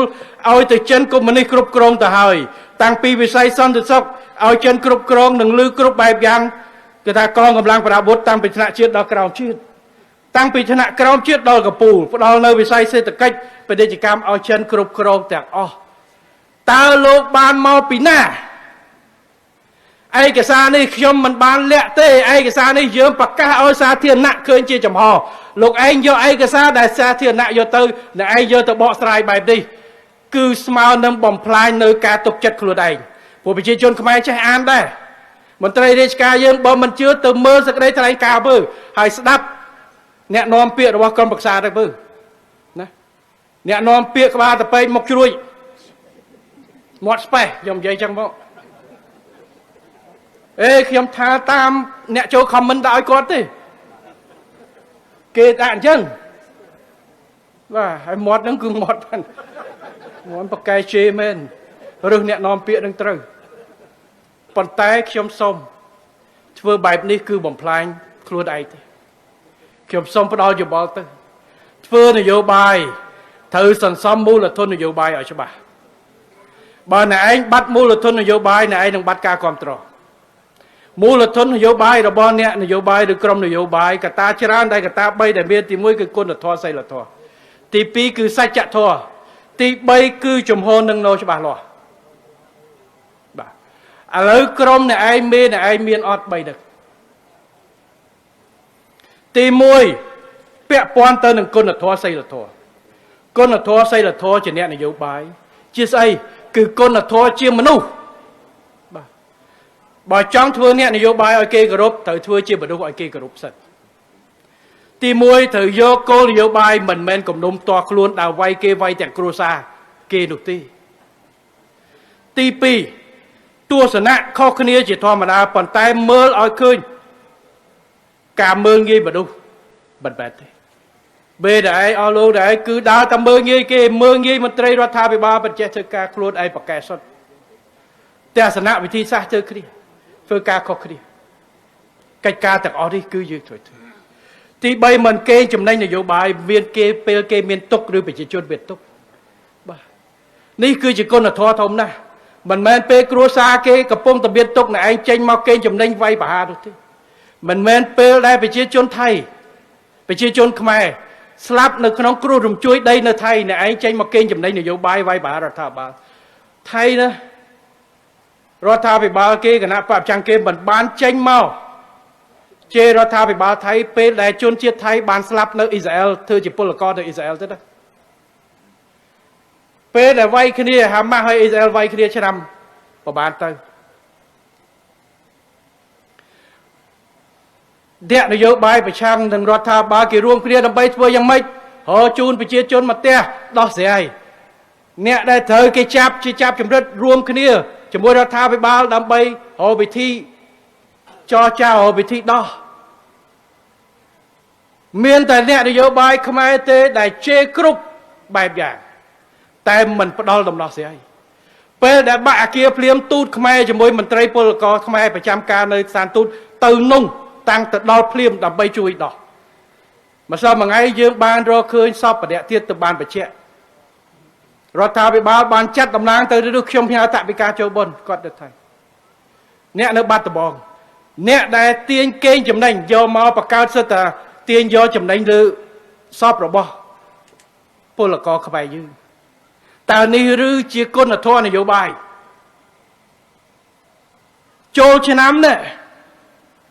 ប្រជាពលរដ្ឋអបអរសាទរខ្លួនឯងចេញមកវាយប្រហារគ្រាន់តែយើងបញ្ជូនកម្លាំងទៅដើម្បីថែរក្សាសន្តិសុខនៅអង្គរសង្ក្រានបកូណាប្រមុខរាជរដ្ឋាភិបាលប្រមុខសភាថ្នាក់ដឹកនាំយើងទៅធ្វើពិធីបួងសួងចម្រើនគេថាសេចក្តីសុំសេចក្តីសុខប្រជាពលរដ្ឋយើងរាប់ពាន់នាក់3ថ្ងៃនៅក្នុងតំជាជាអន្តរជាតិក៏គេចោទថារដ្ឋាភិបាលនឹងបំផ្លាញលុយដែរគ្រាន់តែរឿងអ្នកបាញ់ទឹកច្រើនក៏គេចោទថារដ្ឋាភិបាលឥឡូវគេថារដ្ឋាភិបាលឪកូននេះគឺបំផ្លាញវប្បធម៌ព្រោះឲ្យប្រជាជនលេងបាញ់ទឹកច្រើនពេកជេរដល់ថ្នាក់ហ្នឹងតើនេះឬជាគុណធម៌នយោបាយទៅសួរប្រជាពលរដ្ឋមើល ตาก้อนบ้านตึกเลี้ยมมาใส่นี่ตาก้อนบัดอัตตาสัญญาณเจ้าขมายด้วยเต้ก้อนเมียนเตาวอดเต้ก้อนเมียนไวออมเต้ก้อนเมียนรอบจรดก้อนเมียนใส่ตัดเมียนโดยแต่ขณีตาจังเจรถทาไปบาสมาหนึ่งเจไปเจียบรถคนไอ้ดรอปเรียนเนี่ยในหายคนนทอนโยบายบอลในไอ้จังเจในไอ้โกเมียนเปย์เรียนแต่เกิดกูพอกงโยเรื่องมากะระในโยมาซับไซบองอัปปะเตครวนไอ้นี่หายแกหาแต่ก้นนทอดังไซละทอขนมเนียมเจียนเนี่ยนโยบายบ่าเกิดกูปีเรื่องทอมกงมือเรื่องกงนมกงกวนมาจงโตยดำใบฟืกาไวปะอัปปะเตครวนไอ้บ่าจองไวรอทาไปบาแต่ไวแต่อ้อลูกเลิกล้างคือเลิกล้างอมปีจงดำใบไวปะเตครวนไอ้ประกาศในโตมันนัวในขนมอารมณ์บ่พิจิตรบ่ยืนนี่หายแกหายถ้าก้นละทอดังไซละทอขนมเนียมเจียเมดักนอนเนี่ยนโยบายระบายยืนตีปีใส่จะทอใส่จะคือใส่กระไดปิดดำนาเตียงตรองจังกาได้อ้อโลกเลิกเมาถ้ารถทาไปบ้าในขนมกัดปลอมเปรี้ยงหรือมวยก็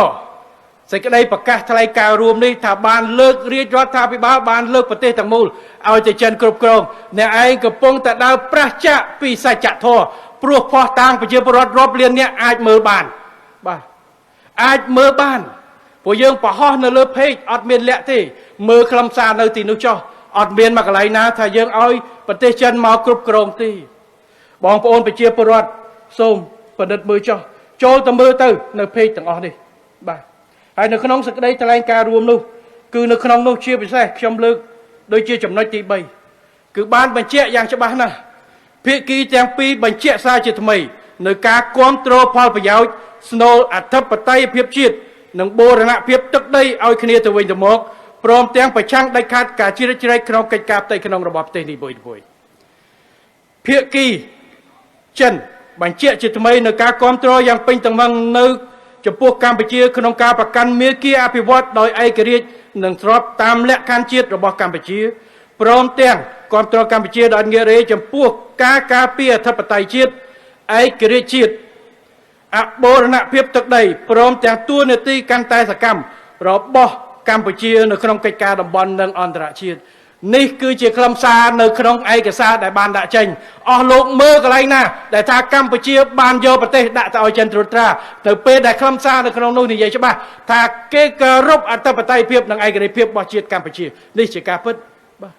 ให้การมันประกันสัจทอแบบได้คำทานได้ไอกระพงจิตได้กอบครุนไอบ่สันจีกิจพร้อมเปลี่ยนใครการดิรีรอทาไปบาลและตุกเนี่ยไอ้ใหญ่จ่อประกาศการสองใส่ปันแต่เนี่ยไอ้กำปงแต่กอบครุนไอเนเปได้เนี่ยไอ้โยคำซาได้เกดะไปเยี่ยมรถปัญญวันในสัตยึงอ่านในขนมนู่กรบจับได้จากอ้อขมิ้นกับไหลนามวยแต่ทายยังเอาตะกี้แต่เมียนตะกี้กรบอัฐปไตยเพียบหนังไอ้กระดิเพียบหนังการสำไรเจ็ดระบบการไปเชี่ยเพื่อต่อยครุนไอดูตียังเขียมซอมไปเชี่ยจูนจนรวมเชียร์ไอบานฉบับตัวจะนั่งเอาไว้ได้กรมนโยบายมีจำนวนในกลางประเทศถ้ากัมพูชีตามกิจพร้อมเปรียงบานอ้อยประเทศเช่นกรบกรองตัวจะวิ่งคือเรียกว่าทาไปบ้าจะบวยเด็กเพียกีเช่นบานไอกับเพียบคดีแต่เลือกการกรบอัฐปไตยเพียบนังไอกับได้เพียบระบบคดีจะวิ่งจะมาให้กัมพูชีแต่เนี้ยในเพียบประชาการโครงการกำนัดตื้อได้กิจการแต่งขนมประเทศนังกลางประเทศเลือดบอลนังอันตรายเชียดโดยเคลื่อนไอเวียนปีนามาจะเอาไปหาดูทีคือไอกับได้เพียบระบบยืนนี่ให้แกให้ท่าสัจเพียบในนโยบาย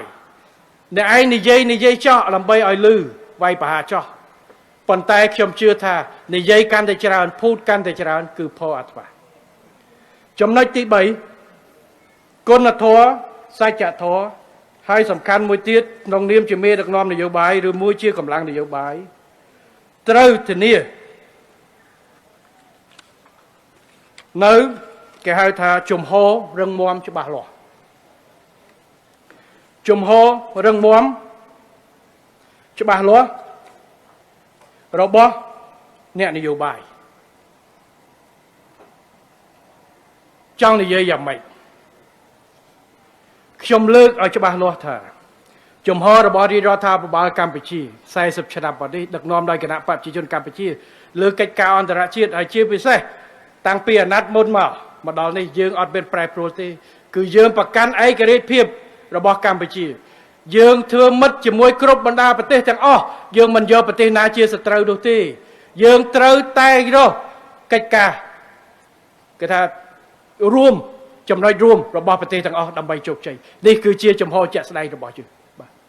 ហើយខ្ញុំសូមបញ្ជាក់ចំណុចមួយដែលថាកម្ពុជាឬយកចិនឬយកអាមេរិកដែលជាសាច់គោឬជាស្ពៃដែលខ្ញុំនិយាយថាសាច់គោហើយនឹងស្ពៃក៏វាពឹងគ្នាទៅវិញទៅមកដែរនោះកុំភ្លេចថាឥឡូវខ្ញុំមើលគេចោទថាយើងនេះឲ្យចិនមកគ្រប់គ្រងគ្រប់កន្លែងហើយហៅចិនមកវិនិយោគគ្រប់កន្លែងគឺបាត់អធិបតេយ្យភាពខ្ញុំសូមបញ្ជាក់ថាវិនិយោគចិនមិនមែននៅតែកម្ពុជាទេខ្ញុំមើលឲ្យស្រង់ទិន្នន័យយប់មិញឆ្នាំ2023វិនិយោគចិននៅអាមេរិកឆ្នាំ2023វិនិយោគលុយចិនទៅវិនិយោគនៅអាមេរិក$28,000 លានទិញទាំងនៅក្នុងក្រុមហ៊ុនអាមេរិកច្រើនណាស់ដែលមានភាគហ៊ុនចិនទិញយកបាទក្រុមហ៊ុន GE នៅអឺរ៉ុបតាំងពីឆ្នាំ2000ដល់ឆ្នាំ2023លុយចិនវិនិយោគនៅក្នុងប្រទេសអឺរ៉ុបទាំង$163,000 លានក្រុមហ៊ុនអឺរ៉ុបច្រើនដោយក្រុមហ៊ុន Volvo ក្រុមហ៊ុនឡាន Volvo បងប្អូនប្រហែលជាស្គាល់ក្រុមហ៊ុនហ្នឹងបោះសុយអែតប៉ុន្តែចិនតែយកហើយគ្រប់គ្រងយកហើយក្រុមហ៊ុនឡាន MG Motor នេះឃើញឡាន MG នៅស្រុកខ្មែរឡានអង់គ្លេសតែក្រុមហ៊ុនចិនតែយកយូរមកហើយក្រុមហ៊ុន Lotus ក្រុមហ៊ុនប្រមាណរបស់បារាំងបើឲ្យមានភាគហ៊ុនចិនទិញនៅក្នុងកូរ៉េគេទិញចោះគ្នារួចទៅហើយតិចថាឃើញក្រុមហ៊ុនអាមេរិកអត់មានភាគហ៊ុនចិនមិនមែនទាំងអស់ទេខ្លះមានក្រុមហ៊ុនកូរ៉េគេបើកទីផ្សារសេរីគេទិញទៅគ្នាទៅវិញទៅមកអាមេរិកក៏ទិញភាគហ៊ុនក្នុងក្រុមហ៊ុនចិនក៏ទិញទៅវិញទៅមកអញ្ចឹងគោហើយស្ពៃគេជួយគ្នារស់ហើយយើងឯងស្អីយើងត្រូវចាប់យកទាំងគោចាប់ទាំងស្ពៃឥ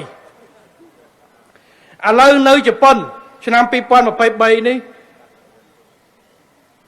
ចិនវិនិយោគជិត$2,000 លាននៅកូរ៉េខាងត្បូង$9,000 លានចិនវិនិយោគនៅអូស្ត្រាលី$5,000 លានជាងនៅក្នុងអាស៊ាន10ប្រទេសលុយចិនវិនិយោគ$25,000 លានឆ្នាំ2023ហើយឃើញចិនវិនិយោគច្រើននៅយើងសួរថាក្នុងអាស៊ានទាំង10ហ្នឹងចិនវិនិយោគនៅប្រទេសណាច្រើនជាងគេខ្មែរយើងលេខ8ចិនវិនិយោគច្រើនជាងគេនៅសិង្ហបុរី3ដល់10,000 លានចិនវិនិយោគនៅឥណ្ឌូនេស៊ី4,000 លានកន្លះចិនវិនិយោគនៅវៀតណាម2,000 លានកន្លះឆ្នាំ2023ចិនវិនិយោគនៅម៉ាឡេស៊ី2,000 លាន2ចិនវិនិយោគនៅថៃ1,000 លានចិនវិនិយោគនៅហ្វីលីពីនដែលអាសាមានរឿងសមុទ្រ$900 លានចិនវិនិយោគនៅភូមាដែលកំពុងទៅសង្គ្រាម$400 លានចិនវិនិយោគនៅខ្មែរតែ$300 លានទេអញ្ចឹងបើទាំងអស់គ្នាថាចិនមកវិនិយោគទៅខ្មែរបាត់អធិបតេយ្យភាពចោះសួរប្រទេសអាស៊ានទាំង10ហេតុអីក៏សិង្ហបុរីមាន3ដល់10,000 លានហេតុអីបានឥណ្ឌូនេស៊ី4,000 លានជាងថៃ1,000 លានហ្វីលីពីនដែលមានបញ្ហាជាមួយគ្នា$900 លានហេតុអីក៏អាមេរិកឲ្យចិនទៅវិនិយោគ28,000 លានហេតុអីក៏អឺរ៉ុបក្នុងរយៈពេលជិត10ឆ្នាំឲ្យចិនទៅវិនិយោគជាង160,000 លានទៅសួរថាតើប្រទេសទាំងអស់នោះបាត់បង់អធិបតេយ្យភាពឯករាជ្យភាពដោយសារវិនិយោគចិនទៅទេអត់ទេកម្ពុជាក៏ដូចគ្នាប្រទេសនីមួយមានកាតព្វកិច្ចទៅប្រទេសទៅប្រជាជនរៀងខ្លួនសាច់គោក៏គេយកស្ពៃក៏គេយកព្រោះស្ពៃហើយគោនឹងវាជួយគ្នាទៅវិញទៅមករួចទៅហើយអញ្ចឹងណាកម្ពុជាដែលមានវិនិយោគចិន$300 លាននៅឆ្នាំ2000ប្រៀបធៀបជាមួយប្រទេសអាស៊ានផ្សេងទៀតយើងតិចណាស់ទី8អញ្ចឹងសួរប្រទេសអាស៊ានផ្សេងទៀតដែលគេហៅចិនទៅវិនិយោគធំនឹងគេមិនបាត់អធិបតេយ្យភាពទេអត់ទេបងប្អូនហើយ រដ្ឋាភិបាលមួយណាក៏រដ្ឋាភិបាលមួយដែរគេធ្វើការងារសហប្រតិបត្តិការដើម្បីកិច្ចការងារអភិវឌ្ឍរួមផលប្រយោជន៍ជាតិយើងទាំងអស់នេះនេះគឺជាអ្វីដែលយើងធ្វើតែយើងមិនឲ្យបាត់បង់អធិបតេយ្យភាពរបស់យើងទេសួរថាកម្ពុជាយកតែក្រុមហ៊ុនចិនទេអត់ទេខ្ញុំសូមបញ្ជាក់ថាកម្ពុជាយើងមិនមែនបើកច្រកតែក្រុមហ៊ុនចិនឬមួយធ្វើការតែជាមួយចិននោះទេថ្ងៃទី5ខែមេសាខ្ញុំសម្ពោធនៅហេដ្ឋារចនាសម្ព័ន្ធការធ្វើទំនើបកម្មមូលដ្ឋានជើងទឹករៀមរបស់យើង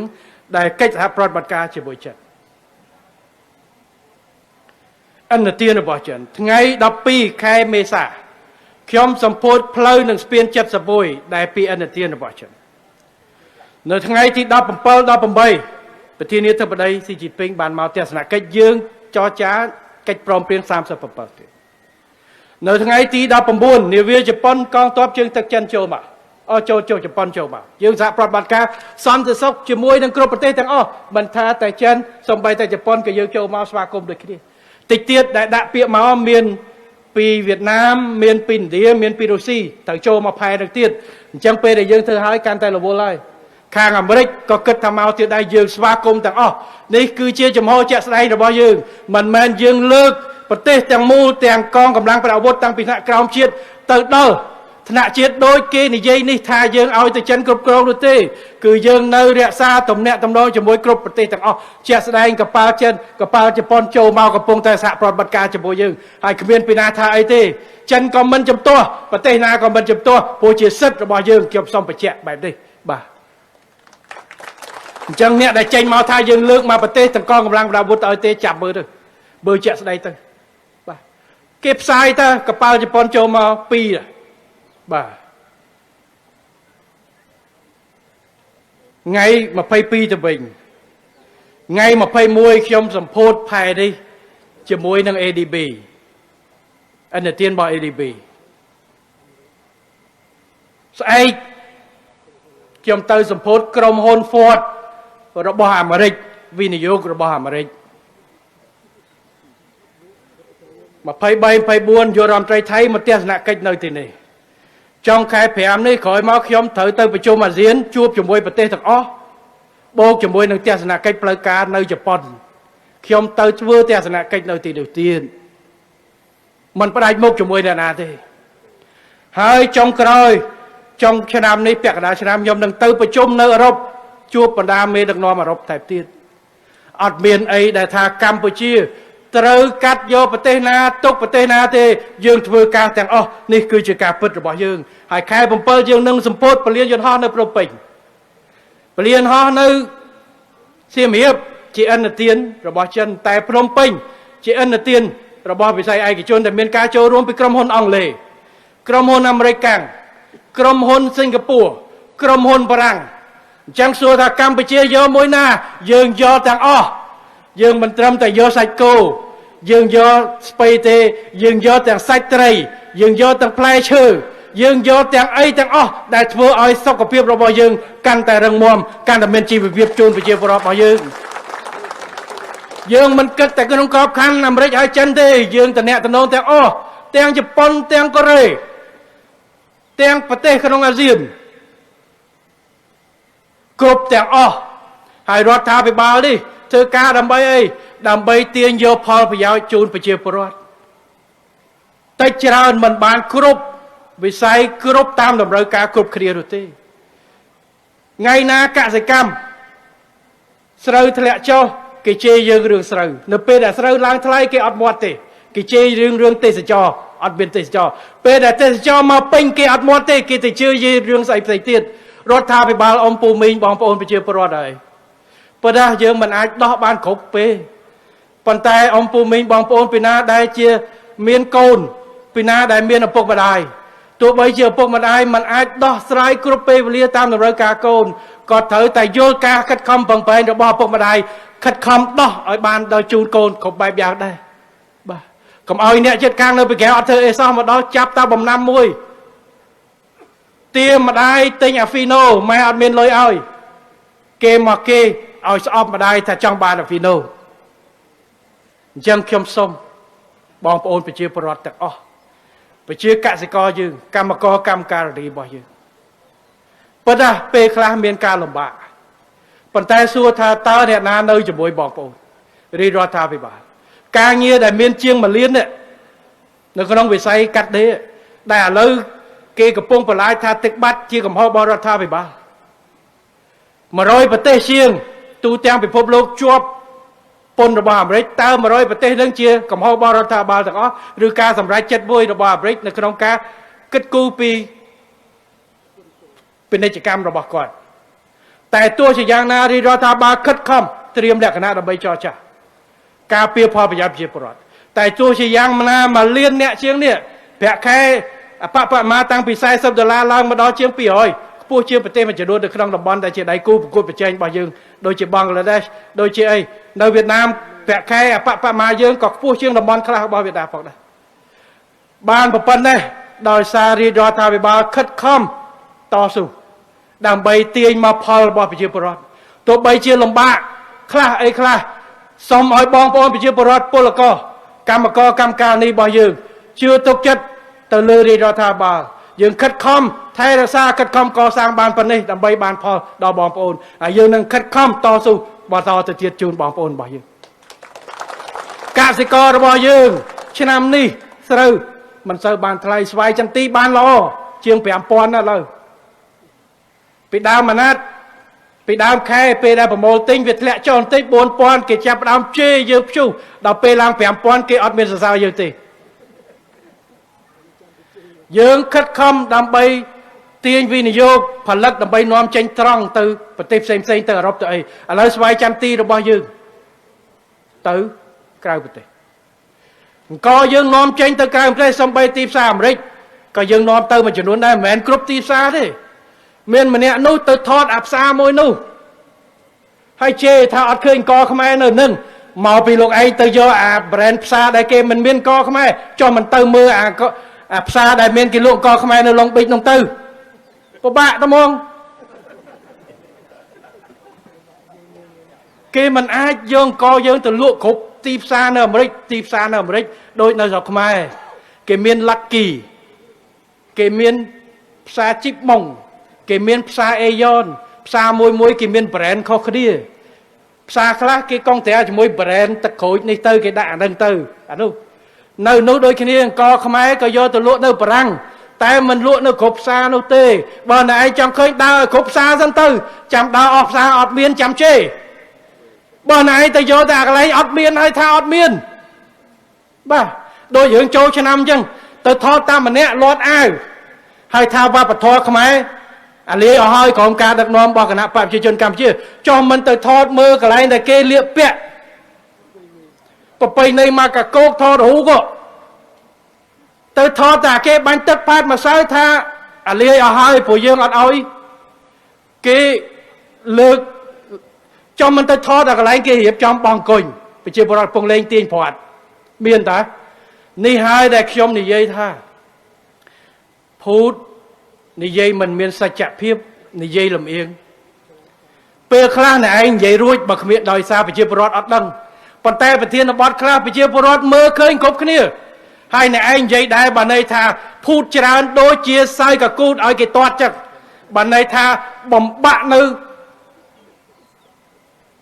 គេថាមូលធននយោបាយរបស់ខ្លួនប្រជាជនតែងជឿទៅប្រាប់ស្ដីឲ្យរដ្ឋាភិបាលថាអត់លើកស្ទួយនៅពេលដែលប្រជាជនរាប់លេងលានអ្នកគេឃើញថាមានតើកន្លែងគេវាយក្អមវាយអីប៉ុន្តែគ្រាន់តែអ្នកលេងទឹកវាច្រើនជាងព្រោះវាយក្អមវាយអីចង្ការគេរៀបចំពេលព្រឹកមនុស្សទៅវត្តទៅអីដល់ពេលយប់អត់មានពីណាបងអង្គុញទេមានតែលេងបាញ់ទឹកដល់ពេលអស់លោកមកចោទថារដ្ឋាភិបាលធ្វើឲ្យលាយវប្បធម៌ចប់ហើយចង្ការគេចូលចិត្តប្រៀបធៀបគេយកខ្មែរកម្ពុជាក្រោមឆាកកំពុងរំលើឆាកពីរបាំប្រពៃណីគេដាក់ខ្មែរលើព្យុហយត្រាប្រពៃណីដល់វាយករូបខ្មែរនៅកណ្ដាលយករូបបាញ់ទឹកបើថានៅគ្រប់កន្លែងទាំងអស់យករូបបាញ់ទឹកអត់មានរៀបចំចុះនៅខ្មែរកណ្ដាលរៀបចំសម្ដែងល្ខោនជាគេរៀបចំល្ខោនខោល រៀបចំទាញព្រាត់នៅអង្គរសង្គ្រាមគេរៀបចំទាំងរបបកតោកូនខ្មែរយករូបនឹងមកដាក់ទៅមិនស្រួលសួរថានៅខ្មែរលើក្រៅពីរំលើឆាកនឹងចប់ក្មេងៗទៅណាពេលខ្លះទៅប៉ាត់ភាសាដូចតែគ្នាដែរតាបើអ្នកយករូបភាពទាំងអស់យកមកដាក់ដើម្បីឲ្យមានយុត្តិធម៌វិភាគបានជ្រុងត្រូវបែបនេះបានន័យថាបើសិនជាគ្រប់កន្លែងនៅស្រុកខ្មែរចោលប្រពៃណីវប្បធម៌ជេរចោះរិះគន់ចោះប៉ុន្តែបើក្រំតែយករូបភាពខ្លះដែលវាចំណុចអវិជ្ជមានហើយយកមកប៉ាតថាប្រជាជនខ្មែរកដាលលែងគោរពប្រពៃណីវប្បធម៌ហើយខ្ញុំជឿថាបងប្អូនកំពុងតែមើងងាយប្រជាជនខ្មែរ17លាននាក់នៅក្នុងប្រទេសដែលខិតខំរក្សាប្រពៃណីវប្បធម៌របស់ខ្លួនបាទនេះគឺជាការពិតបាទមិនមែនស្រឡាញ់វប្បធម៌តែអ្នកនៅលើអ្នកនៅក្រោមនៅខ្មែរកដាលនេះយើងរក្សាប្រពៃណីវប្បធម៌នឹងហើយដែលសាសនាយើងតាំងពីអពោតស្លាប់ប្រសង់ទាំងអស់ឥឡូវជាង 60000 អង្គរួចទៅហើយតាំងពីសាលាដែលយើងមានសល់ប្រមាណឥឡូវសាលារាប់ម៉ឺនកន្លែងដើម្បីកូនខ្មែរចេះសិល្បៈតាំងពីទម្រង់ខ្លះបាត់ជំនាន់អពោតឥឡូវឡើងមកវិញយើងរៀបចំល្ខោនខោលយើងដាក់ទាំងបេតិកភណ្ឌពិភពលោកទៀតកៅអៅខ្មែរពិធីការយើងកម្មាយើងមិនត្រឹមតែអបអរសាទរក្នុងស្រុកទេយើងរុញដាក់បេតិកភណ្ឌអរូបីរបស់ពិភពលោករបស់មនុស្សជាតិទៀតដើម្បីលើករបស់យើងសួរថាប៉ុណ្ណឹងមិនបានថែទាំវប្បធម៌ទាំងលើកតម្កើងវប្បធម៌យើងទេគុណខ្មែរយើងបានរុញចូលបាទរបស់កតោឥឡូវយើងកំពុងតែចោះបញ្ជីរៀបចំដើម្បីចោះបញ្ជីសុំសង្គ្រាមនៅកម្ពុជាថែមទៀតនេះគឺជាការដាក់ចោះរបស់យើងរុញធ្វើម៉េចដើម្បីវប្បធម៌សិល្បៈរបស់យើងការពារយើងថែទាំប្រាសាទបុរាណរបស់យើងប្រាសាទដែលធ្លាប់តែគេលួចយកទៅលក់ក្បាលអ្នកតាយកទៅលក់ពេលយើងវាយគ្នាឥឡូវយើងទៅប្រមូលសប្តាហ៍នេះយើងត្រូវយក20រូបទៀតមកពីថៃមកវិញព្រោះពេលដែលវាយគ្នា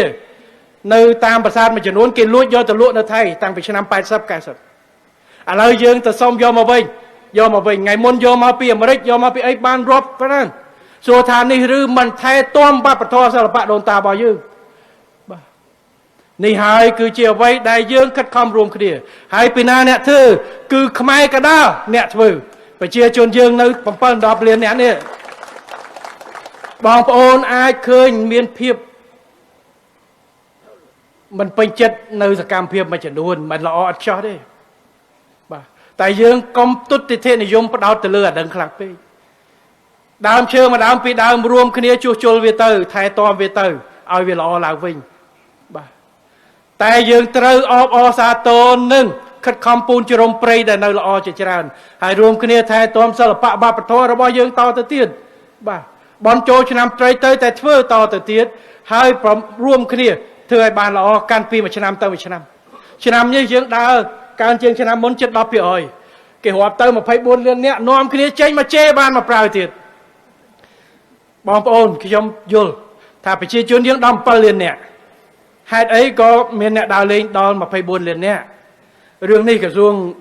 ទេសចរគេបកស្រាយឲ្យខ្ញុំមិនចង់បញ្ជាក់គឺវាតាក់ទងទៅនឹងនីតិវិធីក្នុងការរាប់មនុស្សម្នាក់អាចគេរាប់5ដងហើយមនុស្សម្នាក់អាចគេរាប់10ដងបើអ្នកនឹងសកម្មខាងដើរលេងជួនកាលអ្នកកពតមួយថ្ងៃហ្នឹងគាត់មកអំពេញទៅវត្តភ្នំយប់ឡើងផ្លូវលឿនផងជិះទៅលេងកំពង់សោមហើយមកដល់នេះទៀតអញ្ចឹងគេរាប់គាត់ម្នាក់3ទៅជា3រួចទៅហើយវិធីនេះមិនមែនកម្ពុជាអ្នករាប់បំភ្លៃទេគឺវិធីដែលគេរាប់នៅលើទូទាំងពិភពលោកគេមិនអាចរាប់ដូចនៅក្នុងគេហៅសួនកំសាន្តទេសួនកំសាន្តទីហោនៅ Disney អញ្ចឹងគេមានកន្លែងលេងច្រើននៅក្នុងប៉ុន្តែមនុស្សម្នាក់ទិញសមុទ្រមួយអញ្ចឹងគេឆែកអ្នកចូលនេះអាហ្នឹងគេរាប់បានណែឯងចូលទៅក្នុងលេងស្អីគេមិនរាប់ទេគេរាប់នេះប៉ុន្តែឥឡូវឲ្យអ្នកកពតទៅរាប់មិនឥឡូវឲ្យសមុទ្រចូលអីយ៉ាងម៉េចអត់ទេគេមើលម្ដុំហ្នឹងគេគុណមើលប្រហែលជាប្រមាណត្រូវទេព្រោះខេតមិនអាចទៅដល់ចូលមកបាញ់ទឹកនៅមានឯករាជ្យហ្នឹងរាប់អត់ទេចូលចេញទៅគេគុណកលេមើលគេវាយតម្លៃម្ដុំនេះប្រហែលប្រមាណការ៉េគុណមើលប្រហែលជាប្រមាណការរៀបបែបនេះហើយអ្នកខ្លះគេរាប់ 3-4 ដងខ្ញុំថាដូចនិយាយចឹងអ្នកខ្លះ10 ដងបានសកម្មបើគាត់មួយថ្ងៃហ្នឹងដើរ5ខេត្តឧទាហរណ៍ភ្នំពេញព្រឹកថ្ងៃទៅកំពង់ឆ្នាំង ទៅពោធិ៍សាត់ទៅបាត់ដំបងចូលកន្លែងគេរាប់ហើយអញ្ចឹង24លានអ្នកនេះបានន័យថាចំនួនដងអ្នកអាហ្នឹងយើងអាចថាដងអ្នកម្នាក់ច្រើនដងអញ្ចឹងទៅបើថែមពាក្យដងអ្នកត្រូវជាងម្នាក់គុណនឹងបូកនឹងដងបើថាដូចម្នាក់ចូលរៀន2ដងអញ្ចឹងគេរាប់2នាក់ដងអ្នកបាទយើងភ្លេចពាក្យដងហ្នឹងមិនណែចំនួនក៏ទៅនៅពេញនៅកពតឧទាហរណ៍ទៅលេងនៅកន្លែងបាញ់ទឹកហ្នឹង3ដងគេរាប់3ដងទៅ3ថ្ងៃគេរាប់3ដងបាត់ហើយម្នាក់គុណ3ហើយអញ្ចឹងថាហេអ្នកកពតតា20000នាក់មិនទៅដល់60000នាក់មក20000នាក់ទៅលេង3ដងអញ្ចឹងខ្ញុំគិតថាមិនគួរណាជជែកគ្នារឿងតិចតួចហ្នឹងទេយើងមិនអញ្ចឹងទេអាឡែងតែជជែកគ្នារឿងតិចតួចវាធ្វើឲ្យគេថាស្មុគស្មាញមានអីយោគយល់គ្នាទៅបាទប្រហែលថ្ងៃនេះឃើញរឿងចាក់សាំងខ្ញុំថាយោគយល់គ្នាទៅរឿងហ្នឹងបើសិនជារឿងលុយអាប់មិនលុយអាប់ទេខ្ញុំមិននិយាយទេខ្ញុំមិនកាន់ជើងអ្នកណាទេតែដោយសាររឿងឲ្យខ្ញុំធ្លាប់យកហើយខ្ញុំធ្លាប់លើករឿងនេះកាលពីទិវាសិល្បករទៅជួបសិល្បករខ្ញុំថាឥឡូវបងប្អូនខ្លះរឿង Facebook រឿងអីហ្នឹងគឺពេលដែលយើងមានបញ្ហាយើងច្រើនតែទៅប្តឹងអ្នកទី3តាមរយៈ Facebook អត់ជជែកគ្នាទេអញ្ចឹងរឿងនេះបើសិនជាវាមិនឈានទៅដល់នឹងទេតែចូលអ្នកទី3ទី4ហើយច្រើនហើយព្រោះបាញ់មកមិនទាន់ចប់ទៀតនៅមានអ្នកចេញគ្រប់គ្រងសងខាងបាទមានអ្នកខ្លះគ្រប់គ្រងបងស្រីម្នាក់អ្នកចាក់សាំងទៅមានអ្នកខ្លះគ្រប់គ្រងអ្នកម្ចាស់ឡានទៅដឹងតែខ្ញុំនិយាយរឿងហ្នឹងរឿងនេះវាមិនគួរជារឿងសោះបើសិនជាយើងចេះយោគយល់គ្នាខ្វះខាតអីនិយាយគ្នាទៅបើនិយាយជាមួយអត់ត្រូវយើងនិយាយជាមួយនេះទៅហើយសូមឲ្យអំពាវនាវឲ្យបញ្ចប់ទៅព្រោះវារឿងស្មុគស្មាញស្អីដែលយើងអបអរសាទរនេះបនចូលឆ្នាំថ្មីយើងប្រពៃណីជាតិសប្បាយរីករាយដែលអត់មានបញ្ហាសប្បាយទាំងអស់គ្នាយើងចាប់ផ្ដើមឆ្នាំថ្មីដោយរឿងសប្បាយរឿងល្អដើម្បីឲ្យប្រទេសយើងកាន់តែវិវត្តទៅមុខទៅហើយអ្នកដែលចូលរួមបាទវិភាគរឿងចាក់សាំងរឿងលុយអីនេះខ្ញុំសុំថាគួរបញ្ចប់ទៅគ្មានអ្នកឈ្នះទេបាទគ្មានអ្នកឈ្នះទេអ្នកទាំងពីរអ្នកទាំងម្ចាស់ឡានទាំងអ្នកចាក់សាំងនេះគឺត្រូវបានគេស្គាល់ធ្វើរឿងតូចឥឡូវរាប់លានអ្នកបានឃើញទៅហើយវានៅជាមួយគាត់រាប់សិបឆ្នាំហើយធ្វើឲ្យល្អកករវាងទំនាក់ទំនងមនុស្សដែលមិនស្គាល់គ្នាសោះដែលថាបើមានអីអាចជជែកគ្នាហើយទៅបាត់សោះលែងចាំមុខគ្នាតែឥឡូវចាំគ្នាមួយជីវិតហើយចាំគ្នារឿងមិនល្អទៀតបាទខ្ញុំគិតថាចូលឆ្នាំថ្មីនេះគួរយកគំរូចូលឆ្នាំថ្មីមានអីគោរពគ្នាមានអីយោគយល់គ្នាលើខ្វះយើងនិយាយគ្នាសាមគ្គីគ្នាក្នុងនាមជាខ្មែរទៅហើយយើងរួមគ្នាដើម្បីអារឿងតិចតួចឈប់យកវាជាបញ្ហាដើម្បីបញ្ចប់ទៅខ្ញុំសូមមិនបកស្រាយកាន់ជើងពីណាទេប៉ុន្តែអ្វីដែលសំខាន់ខ្ញុំថាយើងរួមគ្នាបង្កើតផ្នត់គំនិតវិជ្ជមានធ្វើសកម្មភាពវិជ្ជមានយោគយល់ស្រឡាញ់គ្នាក្នុងស្មារតីវិជ្ជមានដើម្បីបង្កើតសមិទ្ធផលវិជ្ជមានជូនជាតិនិងប្រជាជននិងខ្លួនយើងបន្តទៀតសូមតែប៉ុណ្្នឹងសម្រាប់ឆ្នាំថ្មីចូលជាមួយរដ្ឋាភិបាលអ្នកដែលមានទស្សននិយមខ្ញុំមិនអាចហាមគេមិនឲ្យគិតទេអ្វីដែលមានគឺទៅចោះប៉ុន្តែអ្វីដែលសំខាន់យើងបន្តរួមគ្នាមន្ត្រីរាជការរបស់យើងរាជរដ្ឋាភិបាលរបស់យើងទាំងអស់គ្នាគឺសូមបន្តយកចិត្តទុកដាក់នៅក្នុងការបម្រើប្រជាពលរដ្ឋឲ្យបានល្អកិច្ចការងារអីត្រូវខិតខំដោះស្រាយឲ្យបានល្អមានការងារឆក់ល្វែងកន្លែងណាត្រូវដោះស្រាយឲ្យមានការបញ្យល់ឲ្យបានច្រើនកន្លែងខ្លះគឺដោយសារការមិនបញ្យល់រឿងវាមិនចឹងតែដោយសារការមិនបញ្យល់ច្បាស់លាស់វាទៅជារឿងផ្សេងធ្វើឲ្យមានការយល់ច្រឡំរឿងតូចคล้ายទៅជារឿងធំរឿងដែលអាចបញ្ចប់បានក្នុងរយៈពេល1នាទីឬ10នាទីคล้ายទៅជារឿងមួយជីវិតដែលអពមង្គលនេះហើយគឺជាអ្វីដែលយើងមិនចង់ឲ្យមានហើយរួមគ្នាបាទមន្ត្រីរាជការកងកម្លាំងប្រដាប់អាវុធទាំងអស់គ្រប់វិស័យគ្រប់ប្រភេទរួមគ្នាបម្រើប្រជាជនទាំងថ្នាក់ជាតិទាំងក្រៅជាតិធ្វើយ៉ាងណាជួយជំរុញនាវារបស់យើងទៅខាងមុខព្យុះនៃភូមិសាស្ត្រនយោបាយ ទាំងសន្តិសុខទាំងសេដ្ឋកិច្ចមិនស្រាក់ស្រាំទេប៉ុន្តែបើទូកយើងនៅជាមួយគ្នាអ្នកកាន់ចកោតយើងមានលំនឹងគោលនយោបាយច្បាស់លាស់ប្រជាពលរដ្ឋយើងជួយជោគជួយចែវកុំយកជើងរាទឹកប្រជាពលរដ្ឋយើងជួយដាស់តឿនគ្នានៅចំណុចអវិជ្ជមានជួយប៉ះប៉ូវគ្នាជួយកសាងរួមគ្នានោះប្រទេសជាតិយើងកាន់តែល្អសំពៅរបស់យើងទូករបស់យើងកាន់តែទៅមិនថាព្យុះមកប៉ុណ្ណាយើងមិនលិចយើងមិនថយទេអញ្ចឹងសូមរួមគ្នាកសាងសមិទ្ធផលបន្ថែមជាមួយរដ្ឋាភិបាលដើម្បីយើងកសាងនៅប្រទេសមួយដែលកាន់តែរីកចម្រើនដែលមានភាពធន់ទោះបីជាព្យុះបែបបក់យ៉ាងណាយើងមិនធ្លាក់ចូលនៅក្នុងសមុទ្រ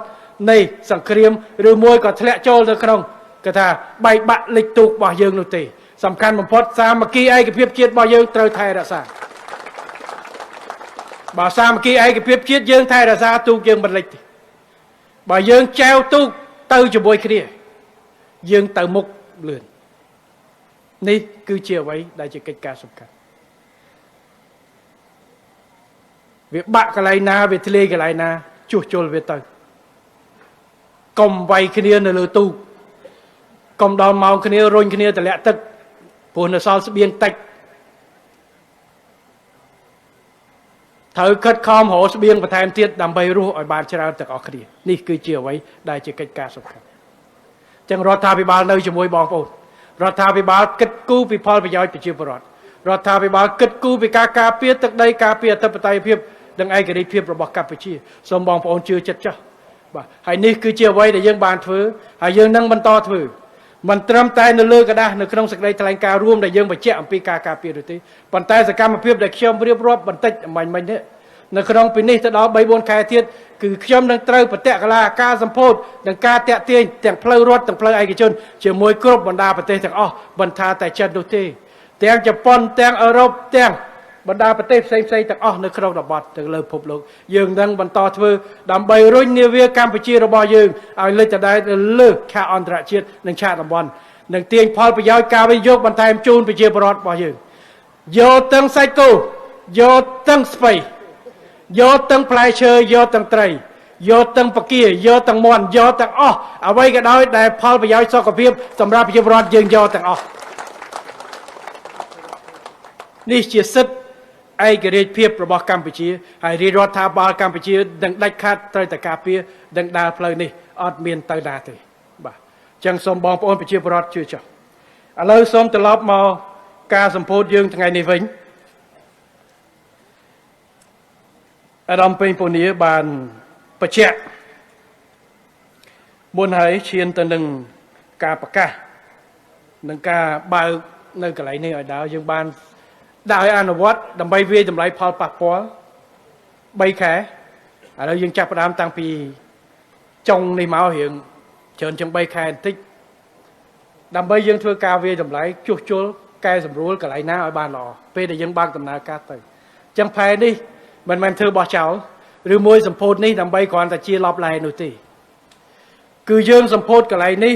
ដោយមានភាពប្រកបវិជ្ជាគឺយើងភាពដៃគូហើយការដាក់រូបមន្តកន្លែងនេះគឺជារូបមន្តលើកទី1ដែលយើងបានធ្វើក្នុងរូបភាពជា PPP បាទកន្លងទៅ PPP មានរូបភាពជា BOT រូបភាពអីហ្នឹងដែលថាវិនិយោគគាត់បោកកន្លែងនេះគឺរដ្ឋយើងវិនិយោគប៉ុន្តែយើងឲ្យ PPP ក្នុងការគ្រប់គ្រងប្រតិបត្តិតែទ្រព្យសម្បត្តិនេះជារបស់រដ្ឋដដែលតែយើងធ្វើជាមួយដៃគូយករូបមន្តបែបនេះដើម្បីយើងសាកល្បងធ្វើម៉េចផលប្រយោជន៍ដូចខ្ញុំនិយាយចឹងផែនេះគឺជាផែជាស្ពានជាច្រកដើម្បីទាញយកកម្លាំងសេដ្ឋកិច្ចយកមកចិញ្ចឹមយកមកបង្កើនសក្តានុពលខេត្តកំពតខេត្តកែបបន្ថែមទៀតអញ្ចឹងធ្វើយ៉ាងណារូបមន្តណាក៏ដោយឲ្យតែផែនេះដើរផែនេះមានការគ្រប់គ្រងថែទាំបានល្អផែនេះមានសេវាបានល្អគឺនឹងទាញមនុស្សមកហើយប្រជាជនអ្នកកំពតគឺជាអ្នកបានផលនៅទីនេះមិនមែនតែអ្នកកំពតទេអ្នកកំពង់សោមដែលចង់មកលេងកំពតតាមផែក៏បានប្រជាពលរដ្ឋទេសចរដែលមកប្រទេសជិតខាងពីថៃពីវៀតណាមចង់មកតាមផ្លូវទឹកមកទីនេះក៏បានប្រជាពលរដ្ឋយើងចង់ទៅលេងថៃទៅវៀតណាមតាមនេះក៏បាន នឹងហើយធ្វើឲ្យកន្លែងនេះដើរកាន់តល្អអញ្ចឹងរូបមន្ត PPP នេះគឺជាការអនុវត្តជាក់ស្ដែងព្រោះការសាងសង់គឺជាជំហានមួយទេធ្វើឲ្យវាដើរអញ្ចឹងបើសិនជាយក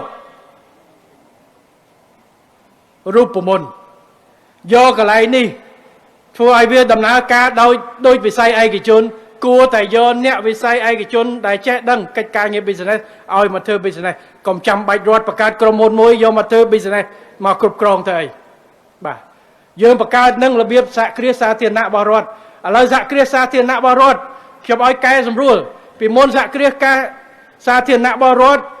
គឺភាគច្រើនគឺជាមន្ត្រីជាអ្នកធ្វើប្រធានប្រតិបត្តិ CEO អញ្ចឹងយើងមានមន្ត្រីរាជការជាប្រធានក្រុមប្រឹក្សាអភិបាលហើយមន្ត្រីគឺជាអ្នកធ្វើប្រធានក្រុមហ៊ុនឥឡូវខ្ញុំអត់ទេខ្ញុំឲ្យកែសម្រួលលក្ខន្តិកៈឲ្យកែសម្រួលអនុក្រឹត្យដើម្បីបើកច្រកធ្វើប្រធានប្រតិបត្តិយើងអាចជួលអ្នកមកពីវិស័យឯកជនធ្វើការងារនឹងតែម្ដងបាទដើម្បីឲ្យគាត់ចេះដឹកនាំជាលក្ខណៈឯកជនតែម្ដងហើយរដ្ឋយើងត្រឹមតែក្រុមប្រឹក្សាអភិបាលបានហើយក្រុមប្រឹក្សាអភិបាលកុំមកលូកលាន់ការដឹកនាំរបស់ក្រុមហ៊ុនឯកជនទោះបីជាក្រុមហ៊ុនជាគ្រឹះស្ថានសាធារណៈរបស់រដ្ឋបាលក៏ដោយក៏ត្រូវតែរត់ក្នុងលក្ខណៈឯករាជ្យដើម្បីប្រសិទ្ធភាពតែជារបស់គឺថាដើម្បីបានចំណេញបើថាធ្វើការជាឯកជនតតែមានផ្នត់គំនិតជាឯកជនអញ្ចឹងអាចមានសិទ្ធិជួលហើយត្រូវទទួលខុសត្រូវក្នុងលក្ខណៈជាឯកជនធ្វើបែបនេះដើម្បីឲ្យកាន់តែមានប្រសិទ្ធភាពព្រោះដើម្បីឲ្យមានប្រសិទ្ធផលជូនជាតិនិងប្រជាជនរបស់យើងបាទពួកពេលខ្លះខ្ញុំមិនមែនថាមើលងាយឬមួយក៏មន្ត្រីទេមន្ត្រីយើងមានអ្នកចេះដឹងអ្នកខ្លះគាត់រៀនបាន PhD ខាង management ខាងអីប៉ុន្តែសុំទោសហើយប៉ុន្តែពេលខ្លះក៏អត់ដែរធ្វើប្រធានក្រុមហ៊ុនឯកជនទេគាត់ចេះសរសេរផែនការគាត់ចេះសរសេរគោលនយោបាយប៉ុន្តែឲ្យគាត់ចេះក្បួនខ្នាតធ្វើជាអ្នកក្រុមហ៊ុនឯកជនតលតអ្នកធ្លាប់ដឹកនាំក្រុមហ៊ុនឯកជនយកមកធ្វើបាទតែយើងបើករបៀបហ្នឹងហើយយើងកុំប្រកាន់បាទឆ្មាខ្មៅក៏បានឆ្មាសក៏បានឲ្យតែចាប់កដៅឲ្យយើងចង់តែឯងមកពីវិស័យឯកជនឬរដ្ឋក៏ដោយឲ្យតែអ្នកឯងអាចធ្វើឲ្យក្រុមហ៊ុននេះចំណេញបានយកផលឲ្យរដ្ឋទៅធ្វើបានដែរបាទហើយការគិតគូរនេះខ្ញុំកំពុងតែពិនិត្យមើលការព្រៀងព្រោះឥឡូវព្រៀងនេះមាន 3-4 ក្រុមហ៊ុនដែលយើងបង្កើតហ្នឹងមានលក្ខណៈមិនទាន់សង្កត់ភាពជាមួយគ្នាកន្លែងខ្លះគឺសុំប្រធានក្រុមប្រឹក្សាសវលអនុម័តកន្លែងខ្លះគឺសុំរដ្ឋមន្ត្រីក្រសួង2អនុម័តកន្លែងខ្លះសុំដល់នាយករដ្ឋមន្ត្រីអនុម័តកន្លែងខ្លះគឺមានអាណត្តិសម្រាប់ CEO កន្លែងខ្លះគឺអត់មានអាណត្តិអញ្ចឹងត្រូវមកអង្គុយជាមួយគ្នាធ្វើយ៉ាងម៉េចធ្វើយ៉ាងទៅធ្វើយ៉ាងណាដើម្បីឲ្យ CEO ដែលរើសមកនេះមានឯករាជ្យភាពហើយប្រសិទ្ធភាពហើយធានានៅភាពការទទួលខុសត្រូវឲ្យបានច្បាស់ដើម្បីផលប្រយោជន៍ជាតិរបស់យើងអញ្ចឹងត្រូវគួយឯកភាពនេះព្រោះដាក់មក 4-5 តនឯកភាពអញ្ចឹងខ្ញុំមិនតន់សញ្ញេមួយណាទេខ្ញុំនឹងហៅបាទក្រសួងពាក់ព័ន្ធទាំងគណៈកម្មការគោលនយោបាយទាំងក្រុមការងារដែលព្រៀងអនុក្រឹត្យនឹងដើម្បីចែកគ្នាឲ្យមានឯកភាពកុំឲ្យក្រុមហ៊ុន10ខុសគ្នាទាំង10បាទឲ្យមានបទដ្ឋានមួយតើរើស CEO យ៉ាងម៉េចពីណាអ្នករើស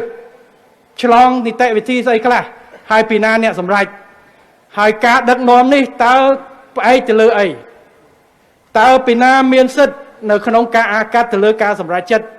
របស់ក្រុមហ៊ុនត្រឹមកម្រិតណាដើម្បីធានានូវឯករាជ្យភាពនិងការទទួលខុសត្រូវតាមកម្រិតណារបស់ CEO និងក្រុមប្រឹក្សាអភិបាលបើមិនអញ្ចឹងទេយើងយករូបមន្តដែលមិនដើរកុំធ្វើឲ្យសោះមិនបាច់ធ្វើល្អជាងបើធ្វើរៀបចំគ្រឹះស្ថានសាធារណៈរបស់រដ្ឋគឺត្រូវគិតគូរគ្រប់គ្រងជាវិស័យឯកជនអញ្ចឹងត្រូវគិតគូរទាំងមនុស្សនិងសិទ្ធិនៅក្នុងការប្រតិបត្តិដើម្បីកុំឲ្យមានឥទ្ធិពលជះទៅលើការដឹកនាំរបស់ម្នាក់នឹងបើមិនអញ្ចឹងទេគាត់មិននឹងស្ដាប់ពីណាស្ដាប់ផ្លេចស្ដាប់កើតបន្តិចតិចដល់អាណត្តិឬមិនដល់អាណត្តិអានឹងយើងចាំជជែកគ្នាហើយនេះហើយគឺជាបញ្ហាហើយរឿងអាណត្តិនេះ រឿងអាណត្តិនេះវាមានចំណុចវិជ្ជមានចំណុចអវិជ្ជមានដោយអាណត្តិថ្នាក់ដឹកនាំប្រទេសចឹងគេថាប្រទេសខ្មែរតលតែមានអាណត្តិបានមានប្រសិទ្ធភាពយុរដ្ឋមន្ត្រី2អាណត្តិឬ3អាណត្តិខ្ញុំថារូបមន្តខុសគ្នាប្រទេសខ្លះមានតែអាណត្តិទេហ្វីលីពីនប្រធានាធិបតី6ឆ្នាំមួយអាណត្តិអត់មានសិទ្ធិរត់ទៀតទេខ្ញុំថាប្រទេសណាក៏មានអាណត្តិដែរគ្រាន់តែអាណត្តិមួយកំណត់ដោយច្បាប់អាណត្តិមួយកំណត់ដោយអ្នកបោះឆ្នោតប្រទេសដែលគ្មានអាណត្តិប្រទេសនាយករដ្ឋមន្ត្រីគេអត់កំណត់ថា2អាណត្តិ3អាណត្តិលែងមានសិទ្ធិចូលឈ្មោះទេគេកំណត់បើអ្នកឯងធ្វើល្អប្រមាណអាណត្តិឲ្យតែអ្នកបោះឆ្នោតឲ្យគឺអ្នកឯងដឹកនាំចុះបើអ្នកឯងធ្វើមិនល្អតាមអាណត្តិនឹងក៏គេបោះតម្លាក់ដែរអញ្ចឹងស៊ូល្អយកអាណត្តិរបស់ដែលប្រជាពលរដ្ឋអ្នកបោះឆ្នោតកំណត់ឲ្យភ្លាមជួនកាលកន្លែងខ្លះកំពុងតែល្អផងប្រជាជនលែងមានសិទ្ធិឬអ្នកដែលល្អដឹកនាំបន្តគោលនយោបាយរដ្ឋាភិបាលអាណត្តិ4ឆ្នាំកំពុងតែដាក់បាន2ឆ្នាំចាប់បានអនុវត្តអស់បាច់លែងមានសិទ្ធិរត់អ្នកថ្មីឡើងលុបចោលអាគោលនយោបាយនឹងចោលបាត់ក្រុមហ៊ុនដូចគ្នាជជែកគ្នាមើលទៅយើងនឹងជជែកគ្នាព្រោះមានលើករូបមន្តតើដាក់អាណត្តិ4ឆ្នាំនេះឲ្យ CEO ចាំបាច់ទេឬមួយក៏យក KPI បានន័យថារដ្ឋក្រុមប្រឹក្សាពិបាលឲ្យអ្នកឯងការងារមួយចំនួនបើអ្នកឯងធ្វើមិនបានតាមនឹងទេអ្នកឯងទៅចប់ពេលណាអត់ចាំបាច់បើអ្នកឯងធ្វើល្អអ្នកឯងតទៅទៀតបាទឬមួយក៏ថា4ឆ្នាំត្រូវល្អ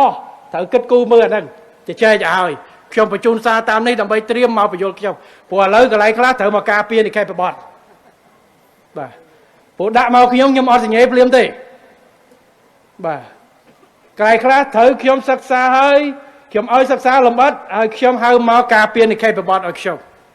ព្រោះគោលនយោបាយនេះគឺពាក់ព័ន្ធទៅនឹងគោលនយោបាយរបស់រដ្ឋាភិបាលក្រុមហ៊ុនសហគ្រាសសាធារណៈបរដ្ឋគឺជាក្រុមហ៊ុនដែលទទួលខុសត្រូវលើរដ្ឋថវិកាជាតិរាប់លានដុល្លារ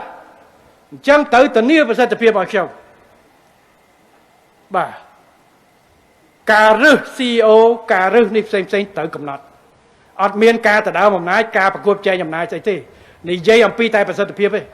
រូបមន្តណាក៏ដោយឲ្យតែធានា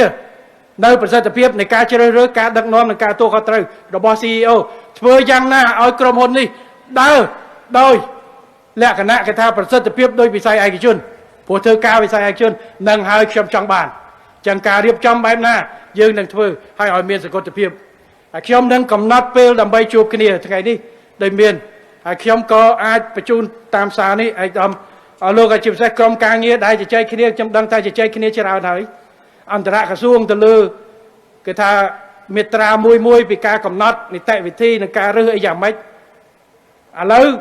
ត្រូវឆ្លងចុងក្រោយមិនបាច់ឆ្លងគណៈរដ្ឋមន្ត្រីទេពួកអនុក្រឹត្យទេគឺមកឆ្លងជាមួយនាយករដ្ឋមន្ត្រីតែម្ដងហើយចាំការពារឲ្យខ្ញុំហើយយើងនឹងជជែកគ្នាក្នុងស្មារតីទទួលខុសត្រូវទាំងអស់គ្នាគឺត្រូវធ្វើយ៉ាងណាធានាផលប្រយោជន៍ជាតិរបស់យើងជាអតិបរមាយកជំរឿសណាក៏ដោយគ្មានជំរឿសណាមួយល្អឥតខ្ចោះទេប៉ុន្តែត្រូវធានានៅផលប្រយោជន៍ជាតិជាអតិបរមារបស់ជាតិនេះជាជំរឿសដែលល្អបាទអញ្ចឹងរូបមន្តនៃការគ្រប់គ្រងកន្លែងនេះដែលយើងឲ្យទៅវិស័យឯកជននៅក្នុងការ O&M បានន័យថាប្រតិបត្តិនឹងថែទាំនេះហើយមានសិទ្ធិ20ឆ្នាំក្នុងការធ្វើដូច BOT ដែរតែមិន bill ទេរដ្ឋអ្នក bill តែឲ្យគាត់ធ្វើគាត់ត្រូវចេញលុយថែទាំត្រូវធ្វើ marketing ធ្វើអីដើម្បីឲ្យដើរអញ្ចឹងយើងយករូបមន្តនេះព្រោះកសាងមកវាល្អឲ្យវាដើរជាជាងទុកចោលឬមួយក៏ដឹកនាំដោយអត់ប្រសិទ្ធភាពខាតលុយបាទអញ្ចឹងយើងធានារូបមន្តបែបនេះហើយបើរូបមន្តបែបនេះដើរយើងនឹងសិក្សាកន្លែងផ្សេងអតែភ្លើងយើងធ្វើអញ្ចឹងកន្លងទៅរដ្ឋគ្រប់គ្រងtrack ក្រុមហ៊ុនអូស្ត្រាលីមួយឥឡូវមួយ toll holding នេះគាត់ operate បាទយើងយករូបមន្តបែបនេះយើងធ្វើយ៉ាងណាឲ្យមានការទទួលខុសត្រូវធ្វើយ៉ាងណាឲ្យអ្វីដែលជារបស់ជាតិយើងកាន់តែបានផលដោយប្រសិទ្ធភាពអត់មាននិយាយរឿងប្រកួតប្រជែងរឿងអំណាចអ្នកនេះអ្នកនោះក្រសួងនេះក្រសួងនោះទេម៉ោងស្មើនេះត្រូវធានាហើយសុំគិតបែបនេះបាទត្រូវសុំគិតបែបនេះ bà môn châu cho nắm nước chấm hai ve cắt cả xuông pì aiจะทำคนปนในรถจะเจ๊กันดิอัดเมียนเขาดิในขนมบัตรฐานตัวตีเปียกไก่จะเวียนปะเตะกะลาคนนี้คลาคลาปะไตเงี้ยเวียได้ยังแต่เวียกัดเอาได้ยังเวียกัดเฮ้ยกุยใจชนีมองหารถมันเตยจากปีมาแผลเพียบเลยไก่กายเงี้ยนั่นกระทรวงมวยน้ำเมียนปะเตะกะลาพวกชิงกี้หายดับเปเวียกัดเฮ้ยเธอสะกาคนนี้ใบใจคนนี้อย่างไรยังเวียกัดประชุมดักนอมจิตมาชนะอดใจขยมหาเวกกัดไปให้จะปีเมาดักพังได้พัดชนะทำไมอาจเฟื่อการเยบานพวกขยมอดเป็นปีเลี้ยงกุยชามสิขยมจังบานรัตพอให้บาไลน์แต่เนยยืงจะใจคนนี้มันได้เสียขนมยุนกาบิโรคราซีกระทาการลาตปไตไอ้ทั้ง process ยืงเชิญไปยืงเธอมันใจรถมันตอนกี่ประมาณชนะเนื้อแต่จ่อจ่าเนื้อแต่ถือเนื้อแต่จ่อจ่าตีบอมพอดอดเจงซ้อขยมหาหมอเวียแต่บดองบ่าให้บอปินาทางโยรอมใจลูกขบจากไรขยมลูกมันลูกเสียจากขยมเอาแต่ใจยังขยมแต่เอาเธออยู่ไปขยมหามาหอยขยมกุยเวียหอยให้ประตูจ่อขยมซอกเจ็ดเอามนตรีประตูเติมทางขยมลูกแต่ขยมมันเอาไปจีจนประตูขยมถ่ายยืนเธอการยืนอันละแต่พอลอยกอดดิแล้วที่เจี๊ยบเธอประกาศยืนการเราไปจ่อจ่าเหียบจอมเป็นนิจกรรมใช่เนี่ยแต่ยืนเคลียร์หอบสับชนะมันตอนเจงแต่การนอนเจงบ่ยืนมันจะนวลไปยื้อเป้ในแต่วิธีทั้งสองข้างทั้งยืนทั้งกีจังบานเปรย์ไปที่นี่ทำได้มาจะใจขี้เนี้ยทำไปหอในแต่วิธีปลื่นการยืนต่างๆทำไปเบิกเจาะผลิตภัณฑ์กสิกรแพร่เตยเชนในบานเชิญแต่ซาก็ลองเตยไปหึงในแต่วิธีมันจะนวลจังบานจะใจขี้เนี้ยหอวิธีเธอเตยในขนมรถยังโดยขี้เนี้ยจงการในแต่วิธีเหม็นเขาดิปัญไตในแต่วิธีนั่งขอนแต่วิชาวิอดตอนสมัยจังต่อแต่ให้มองกุยเพียบท่าเลยพลอเลยขยมจะตัวเขาเถอะเอาพลอบ่าในแต่ที่กุยในแต่ที่ปนดาไม่เจริญยังซาละบ้องในเปลี่ยนทำไมในแต่วิธีปนดาได้เมียนประกาศกระทัดได้ทำไมนู่นสมัยฉลองกัดในแต่วิธีจะนู่นสมัยกระโบนไม่จะนู่น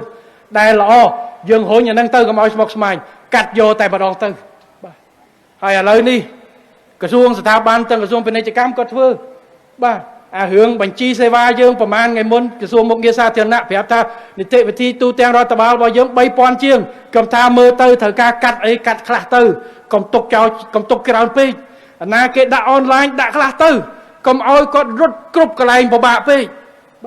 กัดปะตอยเปวลีกัดปะตอยกาจำนายอ๋อบ้าให้กำเอาเมียนกาสเปสเปอร์จนกาเรื่องวิมแมนสถาบันยืนสถาบันปีเนี่ยรถเถิดฟื้จังเกจูลเนี่ยตีใบแกหาเนี่ยรถไอ้พนักเงี้ยพนักรถจึงพนักเงี้ยจึงซ่าเนี่ยนั่งก็รถเป็นนี่รถเป็นโนชงกาก็ใช้เลยดอยไปเจอรถแม่น้ำมาประตูทากระทรวงเยอะเนี่ยย่อเลยตามเปิดเกชายกรมชงเกปูเรื่องประดักบ้าอันนั้นจังโยละอด่าในแต่วิธีไอ้ได้สมัยได้ไปเจอจนไอ้เชื่อครัวไอ้บ้านไอ้เชื่อตามออนไลน์บ้านไอ้สมตัวเนี่ยรถเจิงซาเหม็นเธอบัตรอาชีพยังในแต่เมียนอากาปันแต่เธอยังน่าเอาไปเจอจนเพียรจารก่อนไอ้สู้ให้กัดปะทอยทำลายดิกัดเซวากัดเจ้าอ๋อได้มันจำใบยังตกแต่ไว้ได้จำใบที่họ đầm rơi ai cái sao đầm rơi ca ai cái sao pe khla từ pi cái lấy thử copy ai cái sao từ để pi bay cái lấy rồi chẳng là lời dương đã tạm mà ai cái sao upload online pop cái xuông sao ban thằng ó chạy chỉ mỗi khi nữa tam cam đi ai tam ai tới chẳng sập hư của xa sập hư sập bớt cầm nào ai đang đã tới cứ xuống hai nửa lơ nâng là lời kia miên tiếtไอ้กระซาคลายกินเมียนverify.com นึงใช้มือใช่ปะเตียนมันเตียนติดเมียนบะดุบอดบะดุบอดกระตุยโยตดะเลื่อนนึงปั๊บกี่ก่อนจะใช้ปั๊บอดกระตุยสลักเพลียนแกบะดุบใส่ห่อ ចឹងគេធ្វើអានឹងឲ្យស្រួលចឹងថ្ងៃក្រោយប្រជាពលរដ្ឋធ្វើដំណើរនៅក្រៅប្រទេសនៅអីគាត់ត្រូវការយកអនឡាញអ្នកនៅក្នុងប្រទេសមិនបាច់ចាំធ្វើដំណើរពីកំពតទៅពេញទេអនឡាញពីនេះទៅអ្នកមណ្ឌលគិរីយើងខំប្រឹងជំរុញបន្ថែមទៀតឲ្យក្នុងមួយឆ្នាំជាងនេះហើយពីអាណត្តិមុនក៏យើងបានជួយច្រើនក្នុងមួយឆ្នាំជាងនេះយើងប្រកាសដាក់ចេញច្រើនណាស់នៅប្រព័ន្ធបញ្ចូលតែមួយប្រព័ន្ធក្រសួងស្ថាប័នខំប្រឹង upgrade ទៅជាប្រព័ន្ធ digital ឥឡូវទៅសុំអាធ្វើ hypothesis អីរឿងដីរឿងអីហ្នឹងចូលទៅក្រសួងដែនដីហ្នឹងគឺសុំតាមអនឡាញហើយក្រសួងអាចមើលដឹងថ្ងៃនេះអាទិត្យនេះគេដាក់ hypothesis ប្រមាណលានពាន់លានអីក្នុងមួយខែយើងឃើញចរន្តលុយវិលរឿងសេដ្ឋកិច្ចរឿងអីហ្នឹងជាមើលដឹងទៀតបាទក្រសួងពាណិជ្ជកម្ម register online បាទក្រសួងសាធារណការចង់បានលេខឡានលេខម៉ូតូដាក់បាច់ចាញ់បាត់បាទចង់បានលេខល្អអីលេខល្អខ្លះថ្លៃជាងឡានទៀតបាទលេខមួយនោះខ្ញុំសួរ$200,000លេខ8ខ្ញុំថាយកទៅប្រើចុះថ្លៃជាង Bentley ហងតែគេអាចរក result ទុកភ្លាមបានទំនើបបែបនេះហើយកាត់បន្ថយឥឡូវទេសចរមកស្រុកយើងអីគាត់ apply e-visa ស្អីចុះមកបាទទៅមុខទៀតយើងឈានទៅដល់ការអាចថាមិនចាំបាច់មានកដាស់ទៀតទេនេះហើយគឺជាការសម្រួលនីតិវិធីបូកជាមួយនឹងសម្រួលតាមបច្ចេកវិទ្យាធ្វើយ៉ាងណាឲ្យការដឹកនាំការគ្រប់គ្រងរបស់យើងឲ្យមានលក្ខណៈប្រកួតប្រជែងជាមួយវិស័យឯកជនហើយបើជាសហគ្រាសដែលមានចរិតជាវិស័យឯកជនត្រូវមានអ្នកដែលដឹកនាំនិងរបៀបរបបដឹកនាំនិង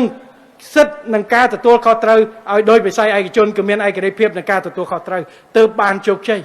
បាទនេះគឺជាអ្វីដែលយើងអត់ត្រឡប់ទៅរូបមន្តពីមុនទេហើយ CEO ថ្មីដែលខ្ញុំនិយាយគឺយើងបើកច្រកទាំងមន្ត្រីទាំងឯកជនប៉ុន្តែឥឡូវគឺយើងផ្ដល់តែអត្ថិភាពអ្នកណាក៏ដោយឆ្មាខ្មៅឆ្មាសឲ្យទៅធានាឲ្យបានហើយទីពីរឯករាជ្យភាពរបស់គាត់បាទអានឹងសូមឲ្យគិតគូរមើលអញ្ចឹងថ្ងៃនេះគឺយើងអបអរសាទររូបមន្តថ្ងៃនេះដែលយើងចង់ធ្វើហើយធ្វើយ៉ាងណាដើម្បីឲ្យផលកាន់តែច្រើនបាទយើងដើរមិនទាន់សភាពកាសមានឱកាសតែគ្មានសមត្ថភាពចាប់យកអានេះជាបញ្ហាដល់ពេលឱកាសទៅបាត់យើងស្ដាយក្រោយបាទអញ្ចឹងត្រូវពង្រឹងសមត្ថភាពយើងចាប់យកឱកាសហើយបើយើងមានឱកាសតាំងតែរឹងមាំពេលដែលស្រួលយើងបើខ្លួនយើងកាន់តែរឹងមាំពេលព្យុះមកដល់យើងអាចឈរជើងបានមកអញ្ចឹងបានថាពេលដែលស្រួលត្រូវខិតខំត្រៀមដើម្បីពេលដែលឱកាសកាន់តែលំបាកហើយក្នុងសម័យប្រកួតប្រជែងគ្មានពេលណាស្រួលទេហ៊ានតែយើងស្រួលយើងឈប់រត់គេរត់ចោលយើងហើយជឿខ្ចប់ទៅប្រទេសមហាអំណាចក៏គេវិនិយោគរាប់ពាន់លានរាប់រយពាន់លានកន្លែងខ្លះរាប់ពាន់លានវិនិយោគបន្ថែមលើវិស័យវិទ្យាសាស្ត្រទោះបីជាគេដឹកនាំក៏ដោយគេនៅដឹកនាំបន្ថែមអញ្ចឹងយើងត្រូវតែខិតខំវិនិយោគទៅលើទុនធានមនុស្សទៅលើហេដ្ឋារចនាសម្ព័ន្ធទៅលើសុខភាពទៅលើការពង្រឹងរបៀបរបបការងាររបស់ក្រសួងស្ថាប័នរបស់យើងពង្រឹងនីតិវិធីធ្វើយ៉ាងណាដើម្បីឲ្យឆ្លើយតបទៅនឹងការប្រកួតប្រជែងពិភពលោកអត់អាណិតយើងទេមិត្តប៉ុន្តែដល់ពេលចំណេញតំណែងអាជីវកម្មជំទាវចំនិមលអាចយល់ហើយអ្នកបងប្អូនទាំងអស់ដឹងហើយមិត្តបងប្អូនអ្នកដែលមានអាជីវកម្មសំបីតបងប្អូនគ្នាសាច់ឈាមជាមួយគ្នាតែរស់ស៊ីតតែខំប្រឹងទាំងអស់គ្នាมันអាចបងខំប្រឹងម្នាក់ឯងប្អូនដេកហើយទាញយកបងឲ្យមកអស់ទៅរួចទៅអត់រួចទេឲ្យបងចែកភ្ញៀវមកបងបែកភ្ញៀវមកដល់ភ្ញៀវមកដល់ហាងប្អូនមកហូបអត់ឆ្ងាញ់បាត់ទាំងពីរនាក់បាទឈប់មកហាងប្អូនហើយឈប់ទៅហាងបងទៀតព្រោះប្រាប់ឲ្យមកចឹងបើហាងប្អូនក៏ឆ្ងាញ់ហាងបងក៏ឆ្ងាញ់អាចជួយគ្នាទៅវិញទៅមកអញ្ចឹងប្រទេសយើងដូចគ្នាដើម្បីឲ្យប្រទេសយើងប្រកួតប្រជែងតតែក្រសួងស្ថាប័ននីមួយប្រកួតប្រជែងតតែរដ្ឋបាលថ្នាក់ក្រោមជាតិនីមួយប្រកួតប្រជែងគ្នាដើម្បីទៅអាចរីកទៅបានថ្នាក់ខេត្តថ្នាក់ស្រុកក្រុងថ្នាក់ឃុំរដ្ឋបាលនីមួយខិតខំប្រកួតប្រជែងផ្ដល់សេវាទៅគេទៅនេះហើយគឺជាអ្វីដែលល្អបាទខេត្តមួយខ្ញុំប្រាប់ខេត្តកំពង់ស្ពឺខ្ញុំប្រាប់ឯកឧត្តមជាមច័ន្ទសុភ័ណ្ឌខេត្តនឹងសក្តានុពលធំប៉ុន្តែបើសិនជាទេសរោងចក្រគេទៅនោះមានបញ្ហាគ្មានពីណាទៅទេ chẳng to ta khét thử ca pia phò bây giờ bọn nhẹ viên dục làm bấy ca pia phò bây giờ cam mà co cam cà đi bỏ dư tớp kê tư anh nâng dây cho ba chẳng mẹ nọt khét đi mùi bỏ khom tiền mau hai tư tụi bay khét chuột sầm mất cả đôi khét cả pôn cả đôi bỏ sân trên này ở xi mau bỏ bạ miền Việt Nam mau thế cái tư thay có ban này cái tư khét phải xi nụ có ban cái tư có công có ban chẳng to tài dương khất khom thưaយ៉ាងណាតាក់ទាញឲ្យល្អហើយអាណត្តិនេះពេលចូលឆ្នាំនេះខ្ញុំសប្បាយចិត្តអត់មានខេត្តណាជាផ្ទាំងសិបទេបាទជាពិសេសឲ្យដំសំពិសិដ្ឋសប្បាយចិត្តជាងគេបាទអត់មានរឿង 40000 អីទៀតទេសេវាល្អណាស់បាទសូមអរគុណណាស់ហើយសប្បាយទាំងអស់គ្នាខេត្តទាំងអស់បានផ្សព្វផ្សាយប្រជាពលរដ្ឋទៅទាំងនេះកពតកែបកោះកុងភ្នំពេញបាត់ដំបងព្រៃវែងស្វាយរៀងកំពង់ចាមបាទអ្នកខ្លះ3តោនលះ3តោនខ្ញុំសួរអាយដាមណាចិនដាគាត់ថាលះ3តោនសម្ដេចអត់មានខ្វះមួយក្រាមទេណាប៉ុន្តែសម្ដេចហើយគ្រាន់តែមុនបើកអ្នកភ្លោះអស់1តោនកន្លះបាត់គ្រាន់តែបើកភ្លាមអស់បាត់3តោនតែបានផ្សព្វផ្សាយលះកំពង់ចាមក៏ផ្ញើខ្ញុំមកធុងដែរអរគុណណាស់ហើយប្រពន្ធខ្ញុំក៏ចូលចិត្តមិនដឹងមិនពេលយើងចាស់ទៅកាលពីក្មេងខ្ញុំអត់ទេលះហាលដាក់មកគ្រប់ឥឡូវថ្មិញដូចខ្សោយដាក់ទៅដូចសាគៀហ្មងហើយបើនិយាយពីក្មេងវិញណាឥឡូវលះហាលឥឡូវគេហាលគេមានកញ្ចក់មានអីស្រួលអនាម័យមានស្បៃអូកាលខ្ញុំពីក្មេងណាផ្សារកាប់គោហាលគេហាលនៅលើសង្កសីដាក់លើដីហើយដីផ្លូវភ្នំពេញកាលនោះមិនមែនផ្លូវកស៊ូកលងទៅឥឡូវទេណាផ្លូវលាយដីណាបាទហើយមួយថ្ងៃយើងទិញតែពេលថ្ងៃត្រង់ទៅឆ្អិនខ្លាំងហើយទិញហើយគឺលះហាលមិនដែរពីណាយកទៅលាងទឹកទេមែនទេ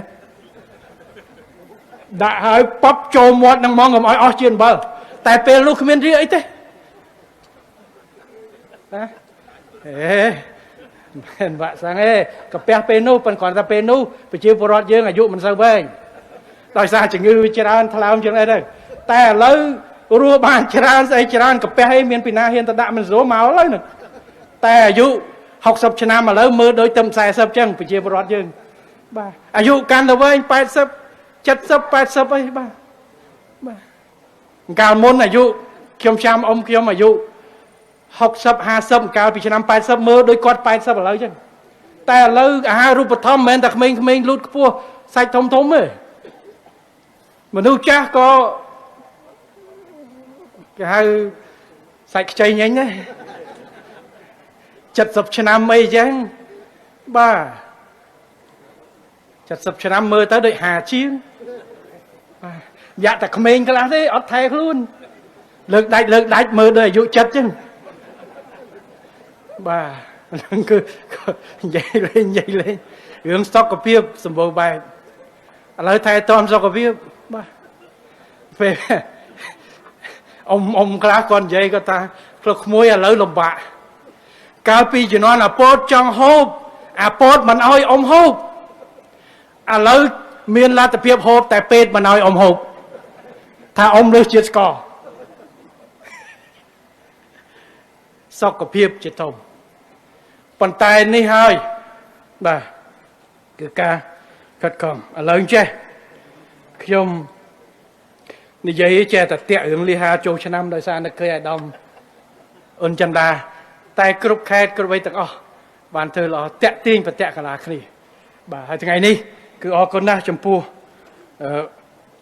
ប្រជាពលរដ្ឋដែលបានចូលរួមហើយខ្ញុំសូមចេះប្រាំផ្ញើចំណុចមួយចំនួនទី1ក្រុមហ៊ុនត្រូវគិតគូររៀបចំនិងអនុវត្តផែនការវិនិយោគឲ្យបានច្បាស់លាស់និងគ្រប់ជ្រុងជ្រោយដើម្បីប្រតិបត្តិការថែទាំពងផែបានយូរអង្វែងនិងពង្រីកហេដ្ឋារចនាសម្ព័ន្ធទាញយកសក្តានុពលបាទព្រោះអានឹងវាគេពងមន់នឹងមន់បើយើងសេវាល្អក៏មានមនុស្សមកច្រើនបាទអញ្ចឹងវាពាក់ប្រតិកលាគ្នាកុំចាំមនុស្សមកច្រើនបានធ្វើសេវាល្អព្រោះសេវាល្អគេអត់មកអញ្ចឹងតខិតខំតាក់ទាញហើយបោកបន្ថែមហើយនៅជុំវិញក៏មានគេថាដីច្រើនជាបោឯកជនអាចតិចទៀតពេលដែលកន្លែងនឹងដើរតិចទៀតបកកើតបៀកដិនកន្លែងផ្ទះសំណាក់ផ្ទះអីនៅក្បែរនឹងគេខ្លះរេស្តូរ៉ង់អីបន្ថែមទៀតទៅដឹង បាទទី2ក្រុមហ៊ុនត្រូវបន្តលើកកម្ពស់ការផ្ដល់សេវាកម្មឲ្យកាន់តែមានប្រសិទ្ធភាពរហ័សងាយស្រួលនិងការថែទាំជាពិសេសកន្លងដែលយើងចូលមកកន្លែងនេះទី3ក្រុមហ៊ុនសហការជាមួយក្រសួងស្ថាប័នពាក់ព័ន្ធក្នុងការត្រួតពិនិត្យលទ្ធភាពស្វែងរកក្រុមហ៊ុនដៃគូក្រៅស្រុកដើម្បីពង្រីកបន្ថែមទៀតឬមួយក្នុងស្រុកពង្រីកបន្ថែមទៀតបើសិនជាលទ្ធភាពយើងមានកំណត់អញ្ចឹងយើងធ្វើយ៉ាងណាដើម្បីឲ្យកាន់តែសម្បូរបែបទី4ក្រុមហ៊ុនត្រូវសហការជាមួយក្រសួងស្ថាប័ន